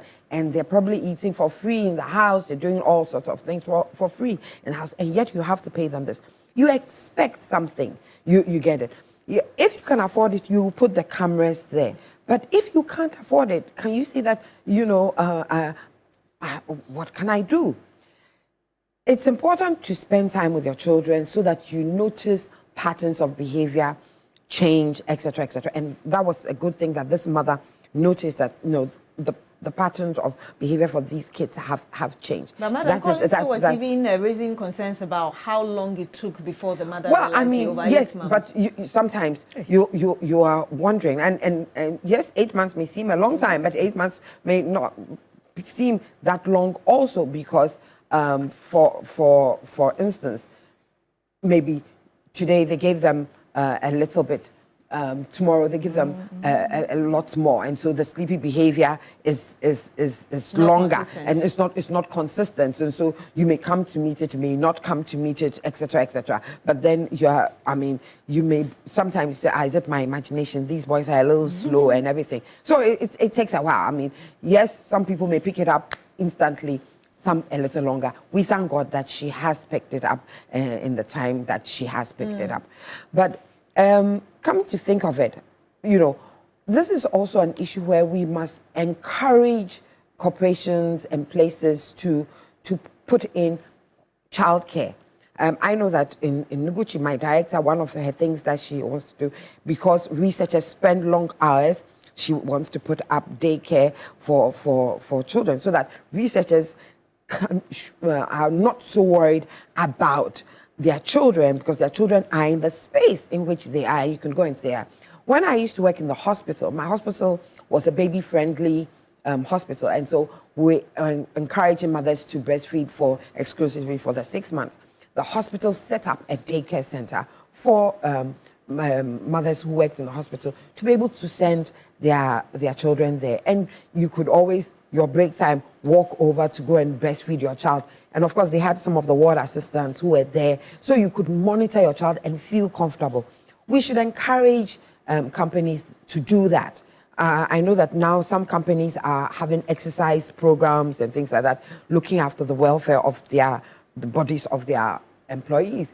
This is something that troubles mothers. You want to get the best out of the woman in your company. It is good to have a daycare place so that mothers know my child is safe. I can monitor. I can go there. I can keep an eye on my child. Spend lunch breaks with my child and things like that. And so even if it's tax breaks that the government has to give, because it goes to the welfare of children and mothers and of the society, for companies who will incorporate in their space, these childcare centers, so that mothers can have the freedom to work hard, to be productive, and also, nurture their families. Some companies may say that they don't have the luxury of setting up daycare or crèches in their offices to take care of some of these issues. But I don't know how you're looking at policymakers as well, whether there could be some sort of incentives to get companies who are willing to do that to establish those in their facilities. Yeah, definitely. That's what I'm saying. If it gives you a tax break or whatever, we can think it through. And if the company is determined to look after the welfare of its employees, especially the woman,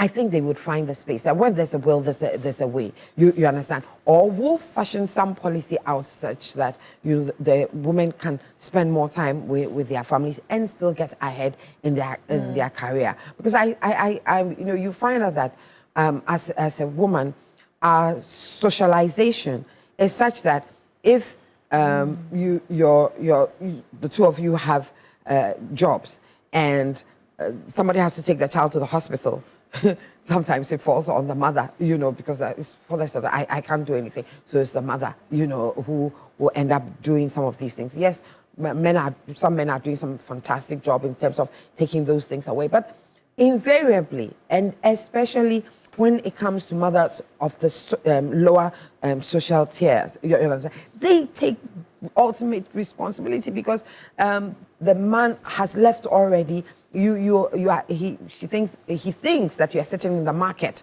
and everything. So hey, you are the one supposed to go and do, or your job is lesser paying. So you do that sacrifice of taking the child to the hospital, doing this, doing that.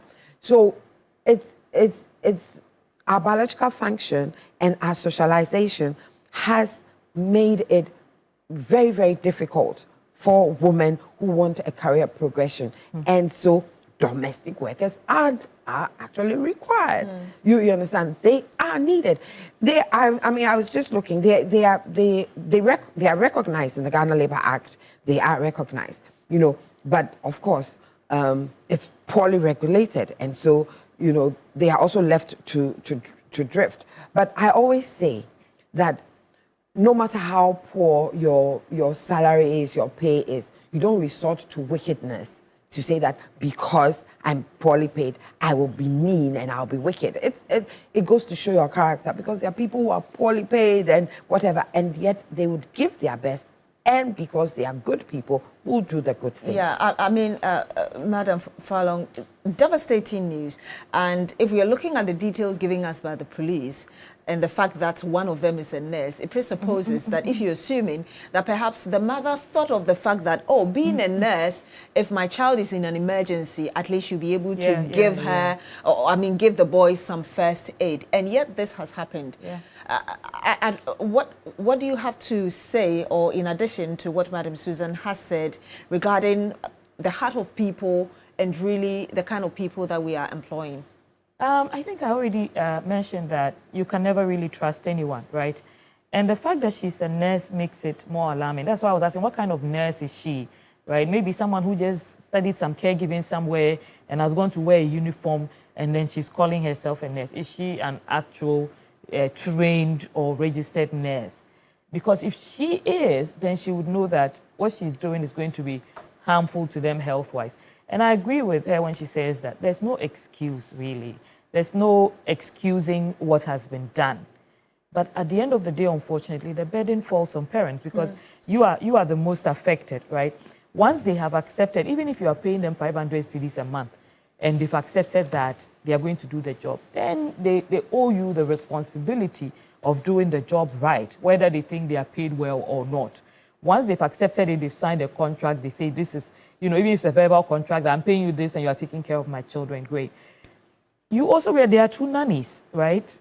2 nannies for 2 children, which means that between the 2 of them, they can effectively juggle the children.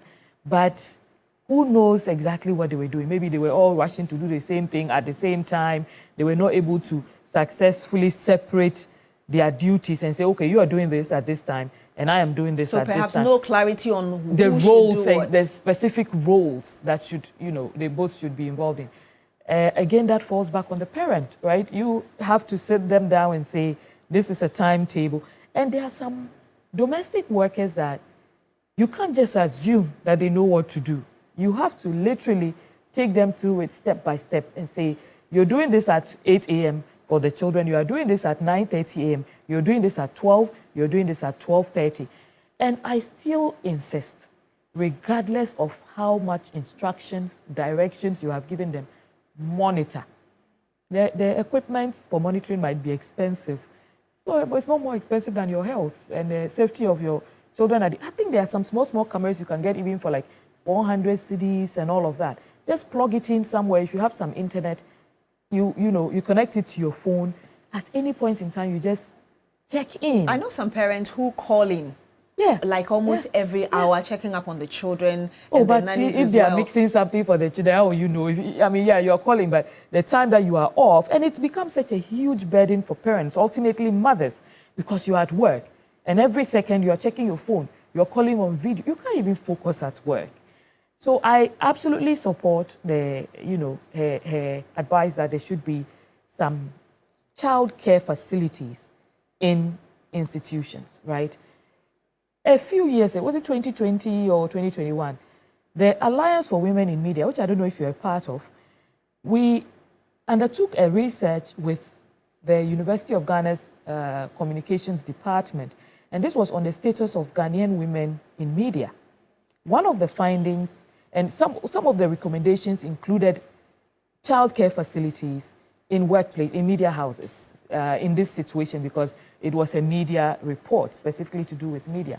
Because some of the findings included, we realized that there were fewer women as you go higher in media. And one of the reasons for that was because as women get older in media, they get married, they have children. It becomes very difficult to juggle. When you're at TV3 and you have to be at work at 5:30 a.m., it's okay when you're younger and you don't have any much responsibilities. But once you get married, more responsibilities. Once you have children, you have 1, 2, 3. It becomes difficult to juggle. So imagine that if you had childcare facilities. I know some facilities, some institutions in this country that have childcare, private institutions. Maybe they have a bit more revenue, right? But I remember the Alliance for Women in Media and the Communications Department actually offered to draw up some of these consultancies for free, as part of their contribution to some of the institutions. So media houses, if you want to set up something like that, just approach the Alliance for Women in Media and the University of Ghana's Communications Department. They've done a lot of research on this, and they'll be able to help because the findings are there, and the recommendations were well publicized. I don't know if every media house was given some of the recommendations, but this is a huge issue. And it might seem like it doesn't affect men, but men are part of the family. Indeed. And if these things are happening, the fact that it took 8 months in itself is very alarming. But you can't really blame the mother because it takes a while, right? Maybe it accumulates. The medication accumulates before you start seeing the side effects. But the alarming part of that is, after 8 months, a lot of damage must have been done for you to be able to notice that the children are extra slow, the children are not as attentive, the children are not performing. You're already seeing the effect. And when they were mixing these medications, what was the dosage? Were they even paying? Who even informed them that you should mix this amount with, water or with food and give it to the children? Did they even seek any advice from anyone? So no matter how you look at it, at the end of the day, they were harming the children. But we can look at it in different ways and try to ensure that you are not as badly hit by the negligence of a caregiver, whether it's for your parents, whether it's for yourself, your spouse, your children. You just have to be consistently alert and looking for ways to mitigate. And in fact, that's why I was going to what extent does this affect confidence in getting nannies, especially when you don't really have a choice? So are nannies worried about this as professionals? Because this is reputational damage, right, for nannies, for house helps. It means that now the parents, that particular mother, she's never going to trust any nanny or caregiver or house help ever again. And it might even reflect in the way that she'll treat subsequent caregivers. She can't say she's never going to go for any, she needs the help, right? Because it's either that or even if you resign and you are a full-time stay-at-home mom, you still need help. You can't manage alone, with house chores and the children and, all of that. How is it going to impact on how she sees nannies? She's going to constantly be on her guard. She's going to constantly be suspicious, and she'll probably pass that on to whoever she employs in the future. I don't know if these nannies were gotten from a specific agency, because then she could also sue that agency. They are responsible for ensuring that the nannies that came to her are well trained and are able to deliver on the duty that she has employed them to deliver on. I don't know if there was a breakdown of their job description. The agency should ensure that they are trained enough for that and are delivering results, because at the end of the day, you are paying for a service. Once you are upholding your end of the bargain, which is payment, they should also be upholding their end of the bargain by rendering that service in a professional manner. In a professional manner. Yeah. Were they trained? If they were not trained, once you bring them in, maybe give them a small crash course in how you want things done at home. But at the end of the day, they still have to be penalized and maybe criminally charged for what they have done to the children. And that's why I was going to, Madam Collison, if you're still on the line with us. Earlier, you broke down the regulations bit. Madam Susan Edramankwa also added a bit about the Labour Act and really what our responsibilities are. Moving forward, how do you expect this to be handled? Madam Fallon just talked about really penalizing these, perhaps to serve as a deterrent, really, to other people who may be thinking of doing it or perhaps are doing it but are not yet caught. Beatrice, thank you so very much. I think that this is one of the main reasons why the union exists, because these people, we can say that they are demons. The union exists to train and give the proper requisite training for jobs like this. Over the time, for the past 2 weeks, I've gotten in my mails people requesting for nannies and people requesting for domestic workers. But the question I asked them, what are your criteria? And they seem not to really bother about, oh, I just need a young person, I just need, it worries if we are coming with your request without giving your requisite proper information on what you want. This is why the union exists. Well, we're also interested in bringing domestic workers to employers who can really do the work, but you need to put them under one umbrella. The issue of going to people's homes, because these are private individuals that they will allow nannies and domestic workers into their homes to work for them. You cannot go and fish them out and give them the necessary trainings. Some agencies, not all of course, are interested in the profits they will make rather than giving the appropriate trainings to these people to come into your homes. And it's very dangerous if we don't look at these things. One of the things that the union is doing is, because of the nature of the work being very informal, like I said earlier in my submissions, a lot of them are not well educated. They permit me to say they cannot read and write, but they can do the work. What can we do to help them meet the standards? There are workshops who educate them on laws. Now, if you come through the union to get a nanny, you have all the right responsibilities to sue the union if there are issues like this.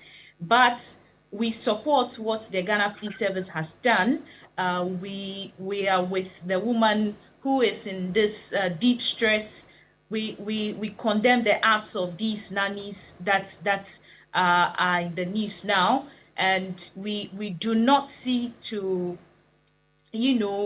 see this, a lot of these things happening, because we are declined in getting these proper domestic workers, because you might not know they are just regular people who need jobs or who need money to have their daily meal and what have you. So they'll resort in any other agencies that are being employed, and they might not know what will be at stake for them.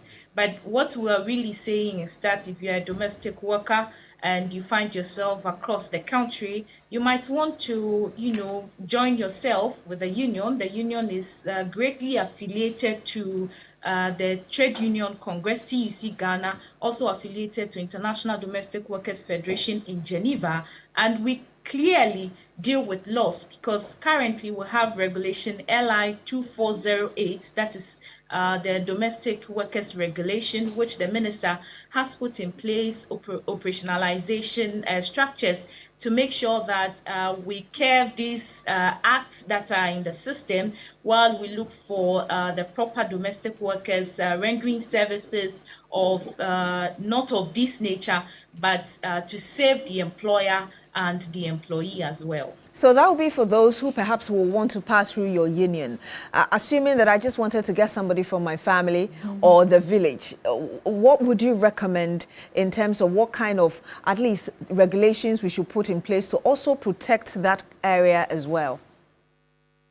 Once it is through the union, there's a regulation that covers all domestic workers as well as the employer. So the Labour Department is one of the key stakeholders, as well as the Labour Commission and the Ghana Employers Association, I beg your pardon, as well. So therefore, if you would want to get these domestic workers, probably you might pass through the union to get a proper trained domestic worker, because our members, they, if not at all, they know the law, they know what they stand to lose should they do these kind of activities. Some is not just abusing children. Some would go to the extent of stealing your valuables. And they know it, not that they don't know. Once you are part of the union or the union recommends you, and you found yourself in these kind of situations, the law will deal with you. And we let them know. And so therefore, we encourage all Ghanaians. We do not have the entire domestic workers in Ghana. And it's across Africa, places like Kenya, South Africa. It is very, very, very appalling. And they have bigger organizations that takes care of all these things. But yes, still, they have laws. Yes, still, they face issues like this. In South Africa, which they have the biggest domestic worker economy there, they even face these issues. And it is high time employers help employees and employees to help employers, because it's both ways. Not to say that all the time is employers that is helping the employees. Once I'm rendering a service and you're paying me for it, it is my honest duty to do diligence in whatever it is that, whatever kind of service it is that I'm to render for you. So let me ask you this before I come to my panel in studio. The other side of the question I asked earlier is, should there be a system that makes it mandatory that even if I'm bringing somebody from my village or from my family, I should still be required to go through some sort of legal or regulatory guidance so that I'm protected? Well, Beatrice, this question it looks very highly impossible once it's coming from the village, because who knows, maybe it is your niece or maybe family related that you are bringing to. The village person might not know what to do and how to go about it, but once he or she is in Accra, they are subjected to come and work. They might not know that there is an ally that protects both the employer and the employee. But what we're saying is that once you're a domestic worker and you are being employed by the employer, it is the duty of the employer and the third party that is giving the domestic worker to the employer and the domestic worker herself or the nanny herself to sign a contract. Signing a contract, it was put in the law that there's a draft there that talks about what the employer wants, what the employee wants, and what is being expected by law for you to do. So once you go contrary to the law, you are dealt with, and it is understandable in both ways that once there's a contract signed, then you cannot go against the law. Once you go against the law will deal with you. But if you bring somebody through the village, I'm sorry to say, it's pretty difficult to, get the protection of the law. But how many employees know that there's an ally that protects domestic workers and themselves? How many people know? They do not. I'm not sure that your panelists would have even been come across the ally that protects both employer and the employee. A lot of Ghanaians do not know. It is one of the responsibility of the union to do more advocacy to tell the world or to tell Ghanaians that, look, once we are looking for a law that protects us, it is also in the interest of the employer that these activities, once there's a law and I'm aware of it, we all do our respective duty and responsibilities as well. Thank you very much, Madam Collison. Your final word on this before... I was come to say that the union needs to do more awareness creation, especially to mothers, but and also not just inform us, but also help to establish a proper referencing situation. So these women, their faces are hidden now. Maybe after they are convicted of a crime, their faces will not be hidden anymore.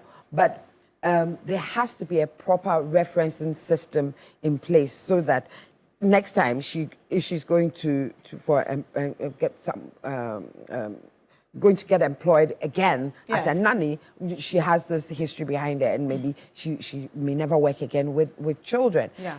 There has to be put in place a system that ensures that when you have abused the trust in which you have been given, in terms of especially the vulnerable, in terms of children, you're never put in that position again. So next time she finds a totally different work to do, and not be left with children alone.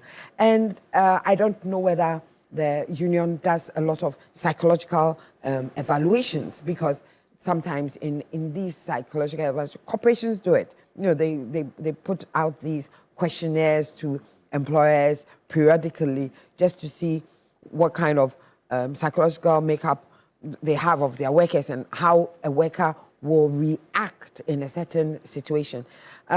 There isn't much that you can do if you bring the person from the village. But I think that, again, the union being an organized group can do that creation, that even create that awareness, even if you bring the person from the village, these are the steps you should go through to ensure that the person that you have brought into your home is actually safe enough to be looking after your children, or safe enough to be in your environment at all. Indeed. Please, your final word on this. I was also wondering why their faces were covered.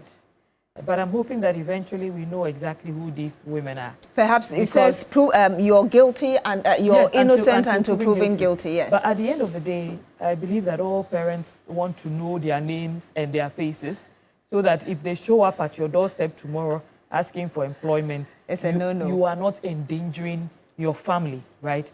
She talks about if you bring the person from the village. I think that for our own protection, there should always be some clear arrangement. Even if the person is unlettered and you've just gone to drag the person from the village, they've never been to any school, maybe have, even if it's an oral agreement with a witness present, so you know what you are giving in return for what they are also giving you. Look, some of these issues will create complications for you later. We've had people take them abroad only to end up they themselves in jail, because this person can wake up at any time and accuse you of modern-day slavery, or accuse you of forcing them into an arrangement that they did not agree to, or for using them without paying them. And sometimes we have these informal arrangements with relatives or people from our village. You're not really paying them, but you are doing a lot for them. Have it in writing. We know what you are giving them, because when the accusation comes, it's out of your hands. You will suffer reputational damage. You might even, in a more open society, you might end up in jail at no fault of yours, right?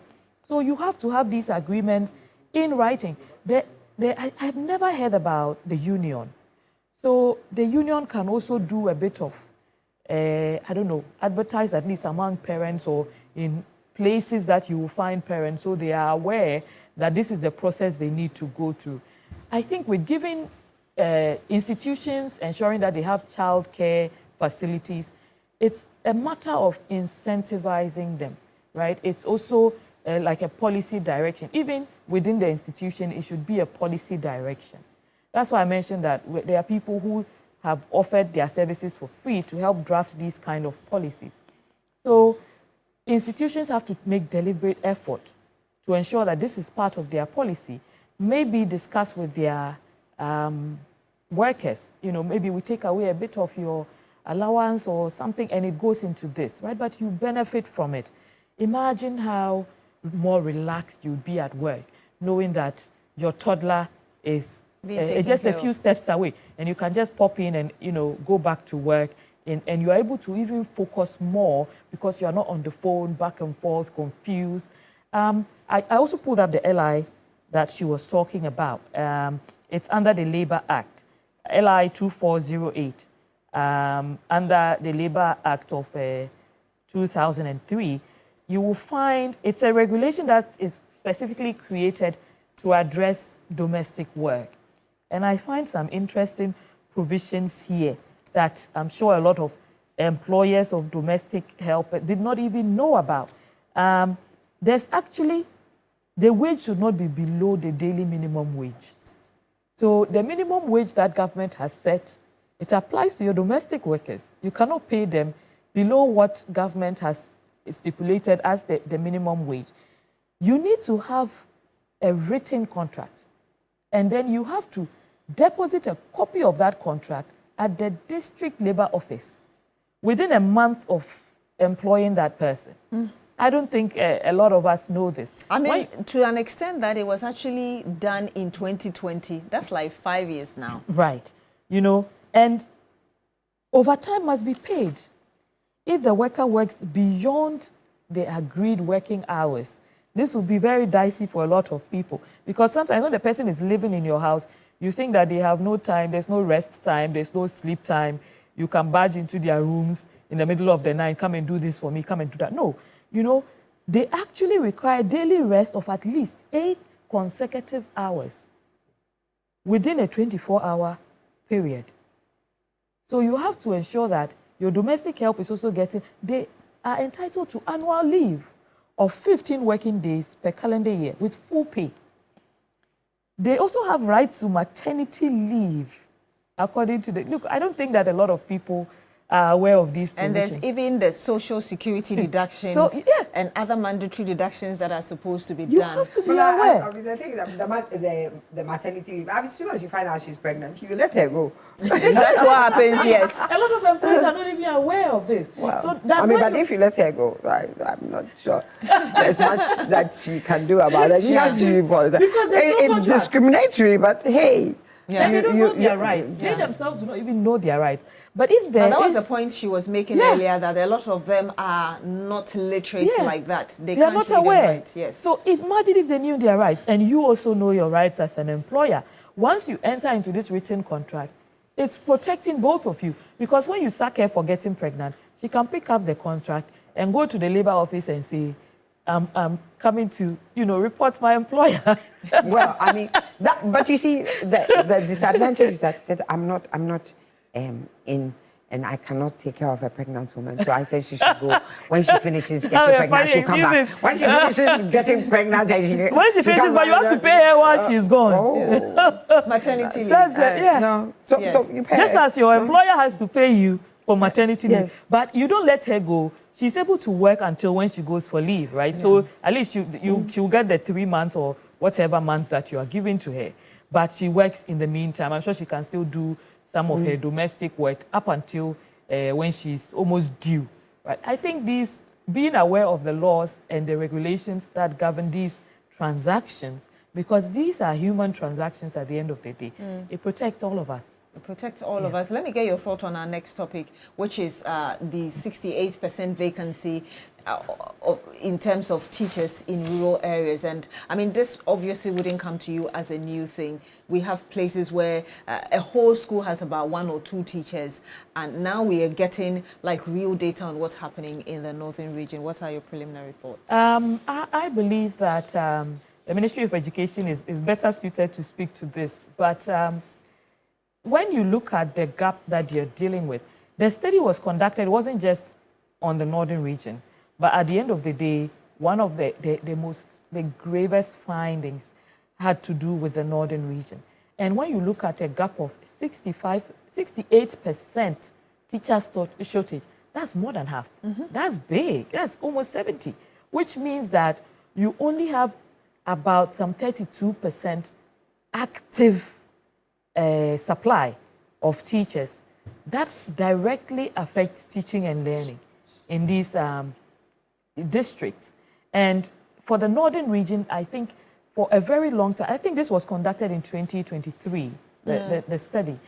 For many, many years, this has been a problem. It's not a new problem in the northern region. We have the same issue even with healthcare workers who are posted to the northern region. A lot of them just refuse to go. Even national service, when they post them, a lot of people to the northern region, they don't want to go. Because of the prevailing conditions. Yes, but the conditions are not that bad. There are a lot of people who actually go. Recently, a few people contacted me about changing their postings. And some of them had been posted to the northern region. And I said, what's wrong with the northern region? It's service to the nation. You shouldn't be done in your, comfort and preference. Go and serve the nation. Believe me, there are many teachers and many service persons who were posted to the northern region who went and ended up enjoying it and having the time of their lives. Some of them finished, they don't even want to come back. They want to stay. The cost of living is really friendly. The people are friendly, loving, very, very peaceful, and they will make you enjoy your stay. Some of them even go out of their way to do things for you just to make your stay easier. But the problem persists. Now, I think some of the stakeholders are requesting that recruitment and posting should be decentralized because it's done at the... That's where they say the national, problem is. Exactly. Yes. And if we have identified that the problem is with the, centralization of recruitment and postings, so I think it's a great idea. The ministry should be able to look at the recommendations and say, this will make it better. Even if, start maybe a pilot phase and see how it directly impacts the supply of teachers and ultimately learning in classrooms. Because you want to give students in the North a fair advantage at learning and being able to compete on the national level. At the end of the day, these students also want to come to big schools. When they finish their, JSSs and SSs, they want to come to, the university, they want to come to secondary schools over here. And they should be able to have the choice, and be competitive enough to compete with their other colleagues who are in better placed zones. The district education directors are saying, give us the mandate to be able to recruit and post. And if we are able to recruit and post locally, we know the areas that need which specific teacher and the specialization and skills that they require. And I think that is a great call. If they are able to recruit and post, then there's a higher supply of these teachers to these institutions. If you recruit the teacher locally and post them, the chances of them refusing to go are very low. That's the area. Yes. I mean, if you are in Tamale and you are recruiting from Tamale and posting to, Tamale and the surrounding districts, you have a higher compliance rate. And to be fair, when you post these teachers and they say they won't go, you can't do anything about it.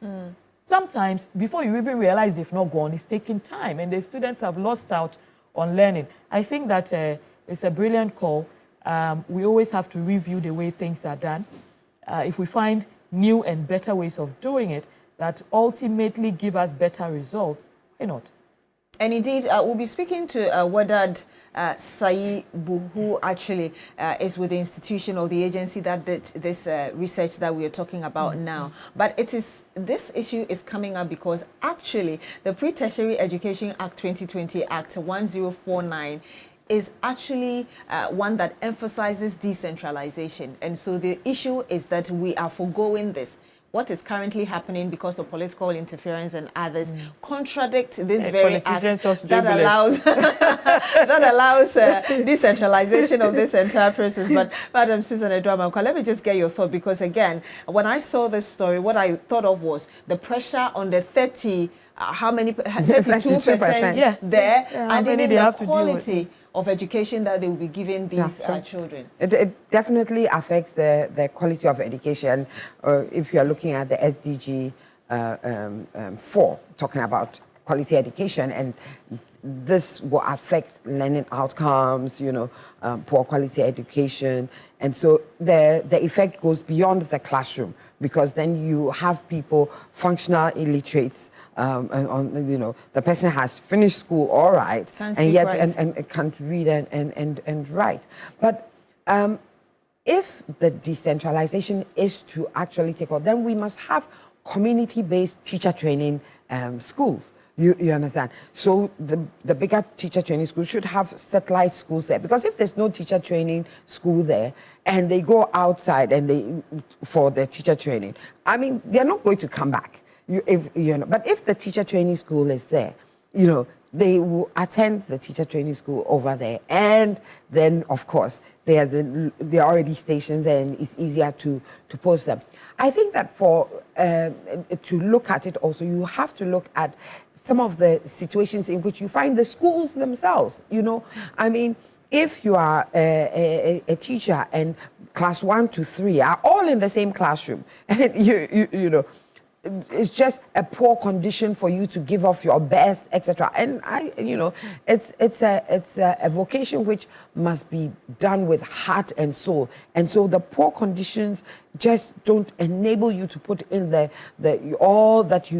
best that you can put in. Because I'm even saying class 1 to 3. I'm sure there are some that are class 1 to 6. They're all in the same block or in the same classroom, and we see it. Some do not even have classrooms. Some don't have classrooms. Some have a wall that is falling apart, and it's a safety issue. Who wants to be in such a condition where when you go to work and it rains, there's the possibility of the building falling down and you getting hurt? You understand? So nobody wants to go. So it's not just a matter of posting teachers there or decentralizing. We must also look at the conditions in which these teachers are to do their work. There has to be the ambience for them to teach these young, impressionable minds and for us to benefit as a society.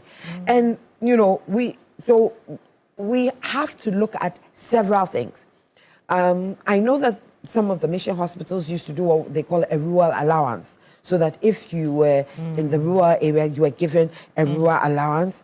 And that's in addition to what the GS will be giving you? Yes, that's an addition to what the GS will give you. So if you opt to be in the rural area, then you have a rural allowance. So if you're a teacher and you want to be in Accra and your pay is 5,000, if you want to be in Agroyesum, then your pay is 5,000 plus maybe 1,000 cedis for what did you? Agroyesum. Okay, where is that? Somewhere in that Ashanti region. Somewhere in that Ashanti region. That's a community. Yes, it's a community. So there has to be that incentive. Or, teachers, they don't see a career path. You get it. So you say, well, if you go and spend 2 or 3 years in the district, then we will find a scholarship for you to go and improve and be this or be that, so that at least you get 2 years out of people going into a rural community all the time, so that they can benefit from a scholarship scheme that is there. I think that the incentives have to be there to enable people to be comfortable, because people want to live at least a comfortable life, not necessarily a rich life, but they want to live a comfortable life. So we have to look at it holistically in terms of the poor conditions there. The communities themselves also need to value the education and say, what can we do to keep the teachers here? You understand? What can we do to make sure that our children don't have to walk miles and miles and miles to get an education, and that the teacher here is comfortable enough to live here? So what I hear you say is beyond the GES, the district assemblies and even other institutions that have nothing to do with education should take it up in such areas, so they are able to make the lives of teachers more comfortable. Not even the community, the community, because these are your children. And when the children grow up to be somebody, they would always remember that, look, it was the community that sacrificed for me to be here. And so, there has to be the revolving goodness in terms of, as a community, we help to push these people through school by our sacrifices. And then when they get somewhere, they sacrifice so that other children can do it. So we must not look at just GS. Yes, the government must take the stand. The government must be an enabler and a facilitator to help the communities do this. And also, the government must do its part. And like I said, a rural allowance, a career progression path. You know, these are things that are within the power of the government to do. Community-based teacher training, you know, schools. So if I'm a teacher training school in Agomenya, you know, then I would have a satellite school somewhere. The universities do it. The university have satellite campuses everywhere. And you are assured that you are getting a good university education despite the fact that you are not on the main campus. And I think the teacher training colleges should be encouraged to do stuff like that. Let me come to Wedad Saibu, Director of School for Life. You did this study that we are talking about now. Madam Susan Edramankwa has just spoken about the conditions. Earlier, what we read had to do with the problem with implementing the decentralization policy, as it were, and also sometimes interference, political interference.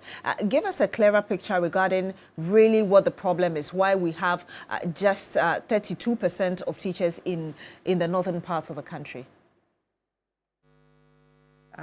Good morning, and thank you for having me.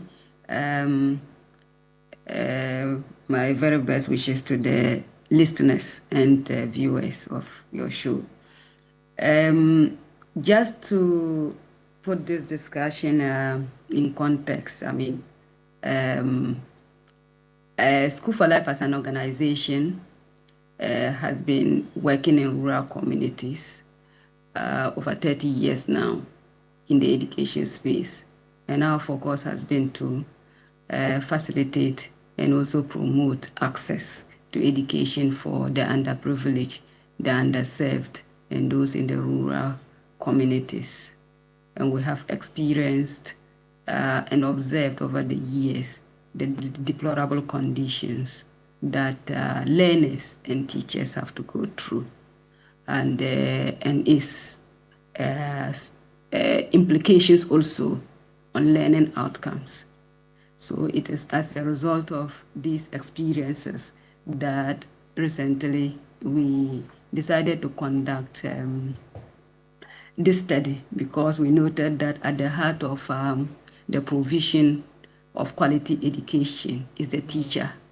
And the Ministry of Education and the Ghana Education Service on its part, in an attempt to address, the teacher availability or non-availability challenge, came out with a lot of policies, including the teacher rationalization and deployment policy, just to bridge the gap between rural and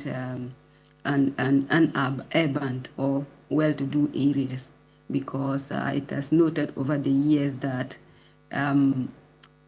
the teacher distribution has been unevenly skewed against the rural areas. And as you have observed in the research, about 68% of communities in rural areas lack teachers.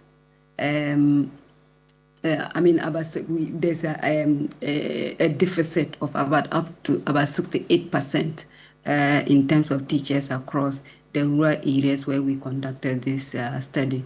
So essentially, the reason we conducted it was just to establish the effects or the impact of the teacher rationalization and deployment policies on learning outcomes, on actually also bridging the equity gap between rural and urban in terms of teacher provision or teacher deployment, and also how that is also enhancing accountability. And we have noted through this research that the teacher rationalization and deployment policies has been implemented over 7 years now, but its effects hasn't really been that much in terms of the positive effects in relation to bridging the gap between the rural areas and the urban areas. And then also quality education provision in these areas remain very low because we've also noted in the study that about 70% of learners who took BEC in 2020 in 4 out of the 6 districts that we conducted this research actually scored aggregate 30 and above. 70%, a whole 70%, you can imagine.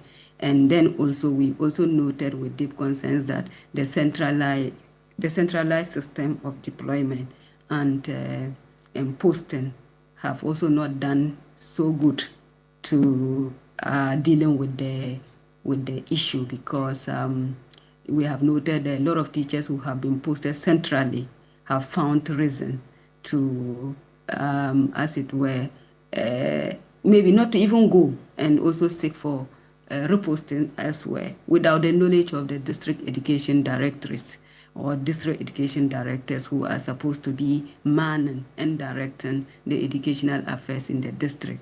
And we thought that something need to be looked, the whole country, especially the policy implementers and policy actors, need to actually take a second look at this issue.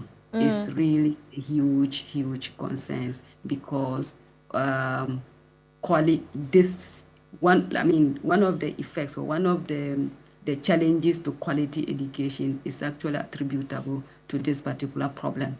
And indeed, you just mentioned the fact that over 70% of them, if I got you correctly, are failing with aggregate 30 and the rest. That's and quite, above, yes. Yes, that's quite serious. But again, if you can tell us the kind of pressure also on the teachers, because you just have less than half of them in rural areas teaching these children who are failing eventually.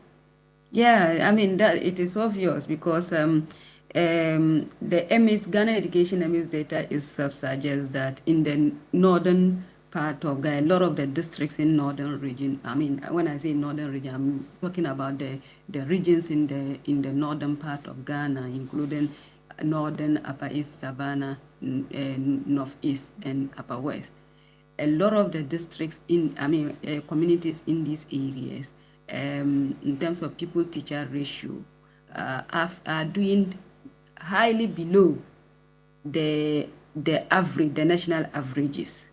And if ideally it is suitable for a teacher to handle about 35 learners, and you have places where you would even have, districts that would have an average of about 81 over 80 to learners to a teacher.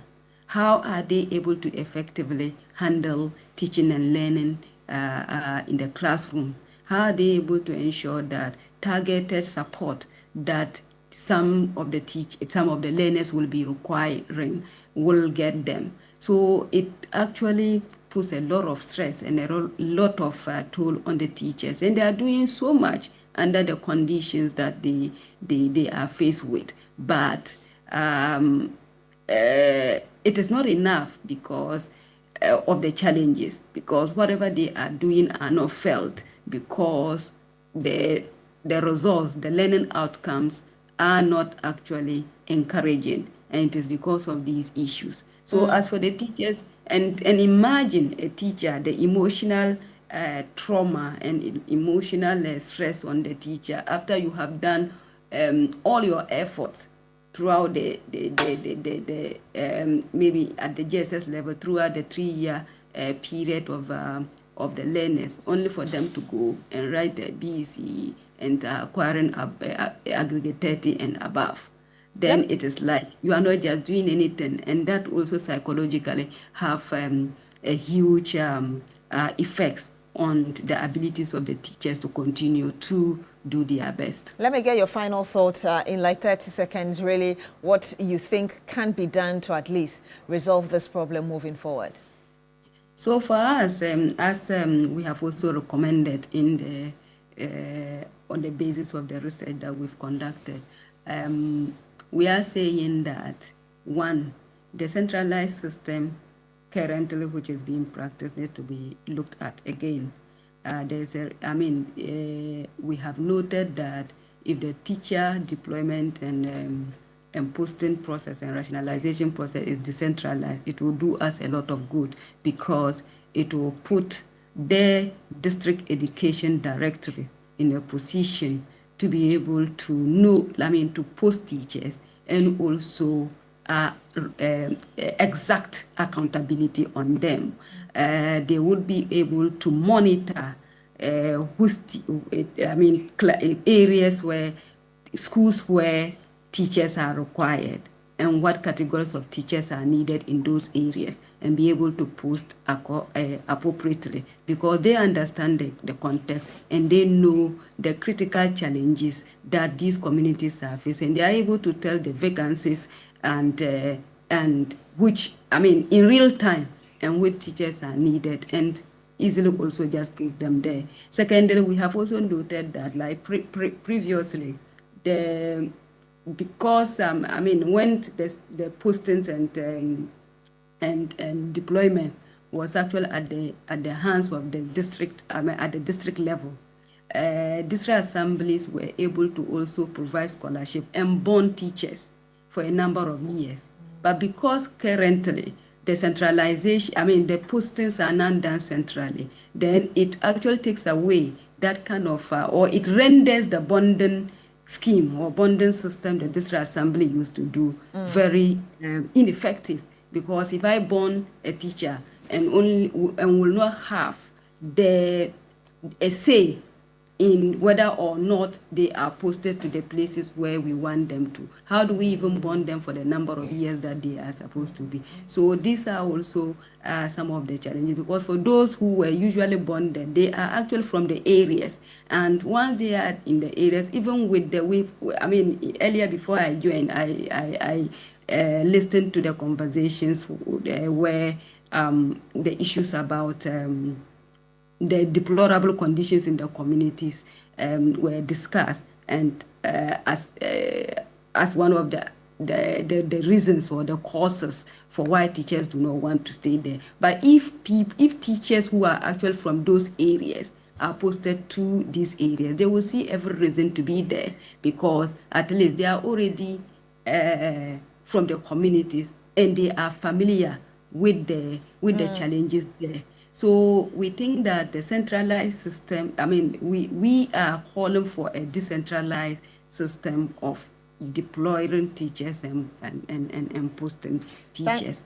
We are also call on the government and relevant stakeholders to, as it were, also look into how we can also look at even general development of rural areas, so that at least social amenities, basic social amenities that are supposed to make life a bit comfortable in these communities are provided, and that will see teachers also attracted to these areas. Lastly, I also want to echo one of the sentiments of your panel about the community's involvement, and that is what actually we have been doing, trying to encourage communities, facilitate communities to take responsibility and ownership of some of these processes, so that they are also in a position to help create the enabling environment in the communities for teachers to want to stay in these communities and work. Thank you so much, Madam Wedad Saibu, Director, School for Life, for giving us additional information on the study you did recently. Let me just read these messages before I come for your final word. Prince Nanaya York says, TV3 Ghana, in Ghana, the challenge lies in taking action. While we have laws and regulations, the issue is their enforcement. Let's be a proactive nation rather than allowing policies and laws to remain unenforced. And there is Stephen Penn from WA. He says, good morning, B. My regard to my sister from Ermon, okay. The problem of shortage of teachers in rural Ghana has to do with every teacher wanting to live in urban Ghana.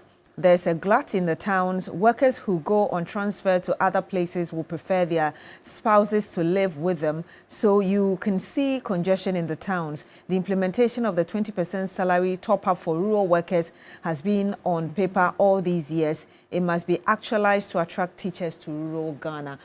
Stephen. Incentives, it goes back to incentives. Exactly, yes. Yes. But she did mention that they had some scholarship schemes they were giving while bonding the teachers, right? I think that the problem is not with the availability of teachers, because when you go to the northern region, it actually has a number of teacher training institutions. They have Baga Baga, they have one in Navrongo, John Bosco, they have Bimbila Training College. They have, my mother used to teach at Tamale Teacher Training College when we were children. So they have quite a number of institutions there that are training teachers. It is important to make the locals empowered enough to say, okay, this teacher was trained here. We have a need for teachers in this community. Why train the person? And then the national level will take the person somewhere else. I mean, if you're bringing someone from Accra, Kumasi, elsewhere, and the person finds it difficult to come, why not post some of the locals? Let us post them, because it's easier. This is the communities that they are from. There's nothing new about the community to them. And some of them are more inclined. Some of them even want to stay. They are not looking to go elsewhere. I think that is a great call. I joined my voice to School for Life. That's their name. School for Life, yes. I joined my voice to them, and I call on the Education Ministry to at least give them some audience. I don't know if they've already presented their findings to the Education Minister, Honorable Haruna Idrisu. He's an action man. Someone said one of the problems is the action. Yes. Haruna Idrisu is an action man. And if the findings and the concerns are legitimate, of course, they will be willing to institute the changes that are required. So at the end of the day, there's an improvement in teaching, learning, and in learning outcomes. Madam Susan. I mean, what we have to realize that the problem there is a problem for all of us. It's not, because, what do you call it? If we have poorly educated people up north, what means that they can always come down south and be here, you know. So it's all of us our problem, and so we have to look at it holistically, and what are the things that we have to do. Again, it's not just about education; it's also about what kind of infrastructure is available to them. So yes, the education minister will take hold of it, but hey, the health minister has a part to play, the road and infrastructure minister, the employment minister has, yes. They all have a part to play in this problem, and ensuring that, you know, they work hand in hand. We have to look, apart from recruitment, you know, strategies, what kind of retention strategies are we going to put into place once we get them there? It's not enough to recruit them and get them, but how are we going to be able to retain them there? So what kind of professional development schemes are we going to... Works on housing. Works on housing, definitely. But, you know, when they get there, what kind of professional development pathway do we have? Do we send trainings to their doorstep? You know, are the trainings focused maybe in Tamale, in Bolga, you know, but do we take the trainings to, what did you mention right now? The name that... The name that the gentleman said, and she had to correct it. Edmond. Yes. Do we take the training to Edmond so that the teachers in that vicinity can have training, the same career training that you are giving to people in Tamale or in Wa? They are getting in Edmond. You understand? We need to look at this. And what kind of motivation are we going to motivate them? I mean, yes, people say a teacher's reward is in heaven. No, we want the reward right here. At least we want some of the rewards right here. You know, it's a vocation, and anybody who picks up a vocation, you know, must be encouraged to stay, because vocations, by their very nature, are very difficult. You know, you talked about their hearts and souls all being involved, so they need to be we able need to... that for our young minds, because in this globalization, you know, children elsewhere are so smart. Our children are smart, we should give them the environment for them to compete in the world. Thank you so much, Madam Susan Edramankwa, Executive Secretary, National Interest Movement. Thank you for being here, and great to see you again. And also to you, Madam Nung Falong, National Communications Team Member of the governing NDC. Thank you for coming. Thank you for having and us. We had earlier as well, Madam Georgina Collison, General Secretary of the Domestic Services Workers Union, who joined us via video call, and as well the woman we just ended that conversation with, Madam Wedad Saibu, who is the Director, School for Life. Thank you for joining us and for speaking to us, joining this panel. Thank you very much to Ajwa Yoboa Achado for my costume. Very beautiful one. Thank you so much. You can find her 1 Levite Avenue, Achado. Thank you so much for joining us. Well, let's celebrate this Christmas holidays like never before. Book 2 nights and get the 3rd night free with all meals inclusive, starting from 4,500 cedis for a couple. Package offer guests free welcome drinks, access to all in-house facilities, swimming pool, gym, cinema with popcorn, board games, snooker, etc., live band, brass band, DJ performances, etc. You also will enjoy free airport pickup from Takoradi on weekends. Terms and conditions apply. Well, fun activities include a tour of our beautiful facility with a golf cart, splash playground for kids, also in-house Uncle's Carnival, sip paint, bicycle ride, boat ride to Maha Village, jet ski, banana boat, party bus ride, also nightclub, bonfire night, variety night. There will be trips as well to Inzulezu, Fort Apollonia, Ankasa Forest, Kwame Nkrumah Memorial Home, etc. Remember that early bird discount, you can book and pay before the 31st of this month, October, and enjoy about 20% extra discount. Now, if you book your appointment before 31st of November, you will enjoy about 10% discount. Extra discount, palm trees, good vibes, the perfect holiday. You can call for your reservation now to avoid disappointment. The landline is 030-3977-773. Now, you can reach them on the mobile phone 054-012-4114. WhatsApp 050-157-0684. Email sm@maharesort.com. On social media handles at Maha Resort, and also website www.maharesort.com. You're still here on Newday on TV3. Stay with us.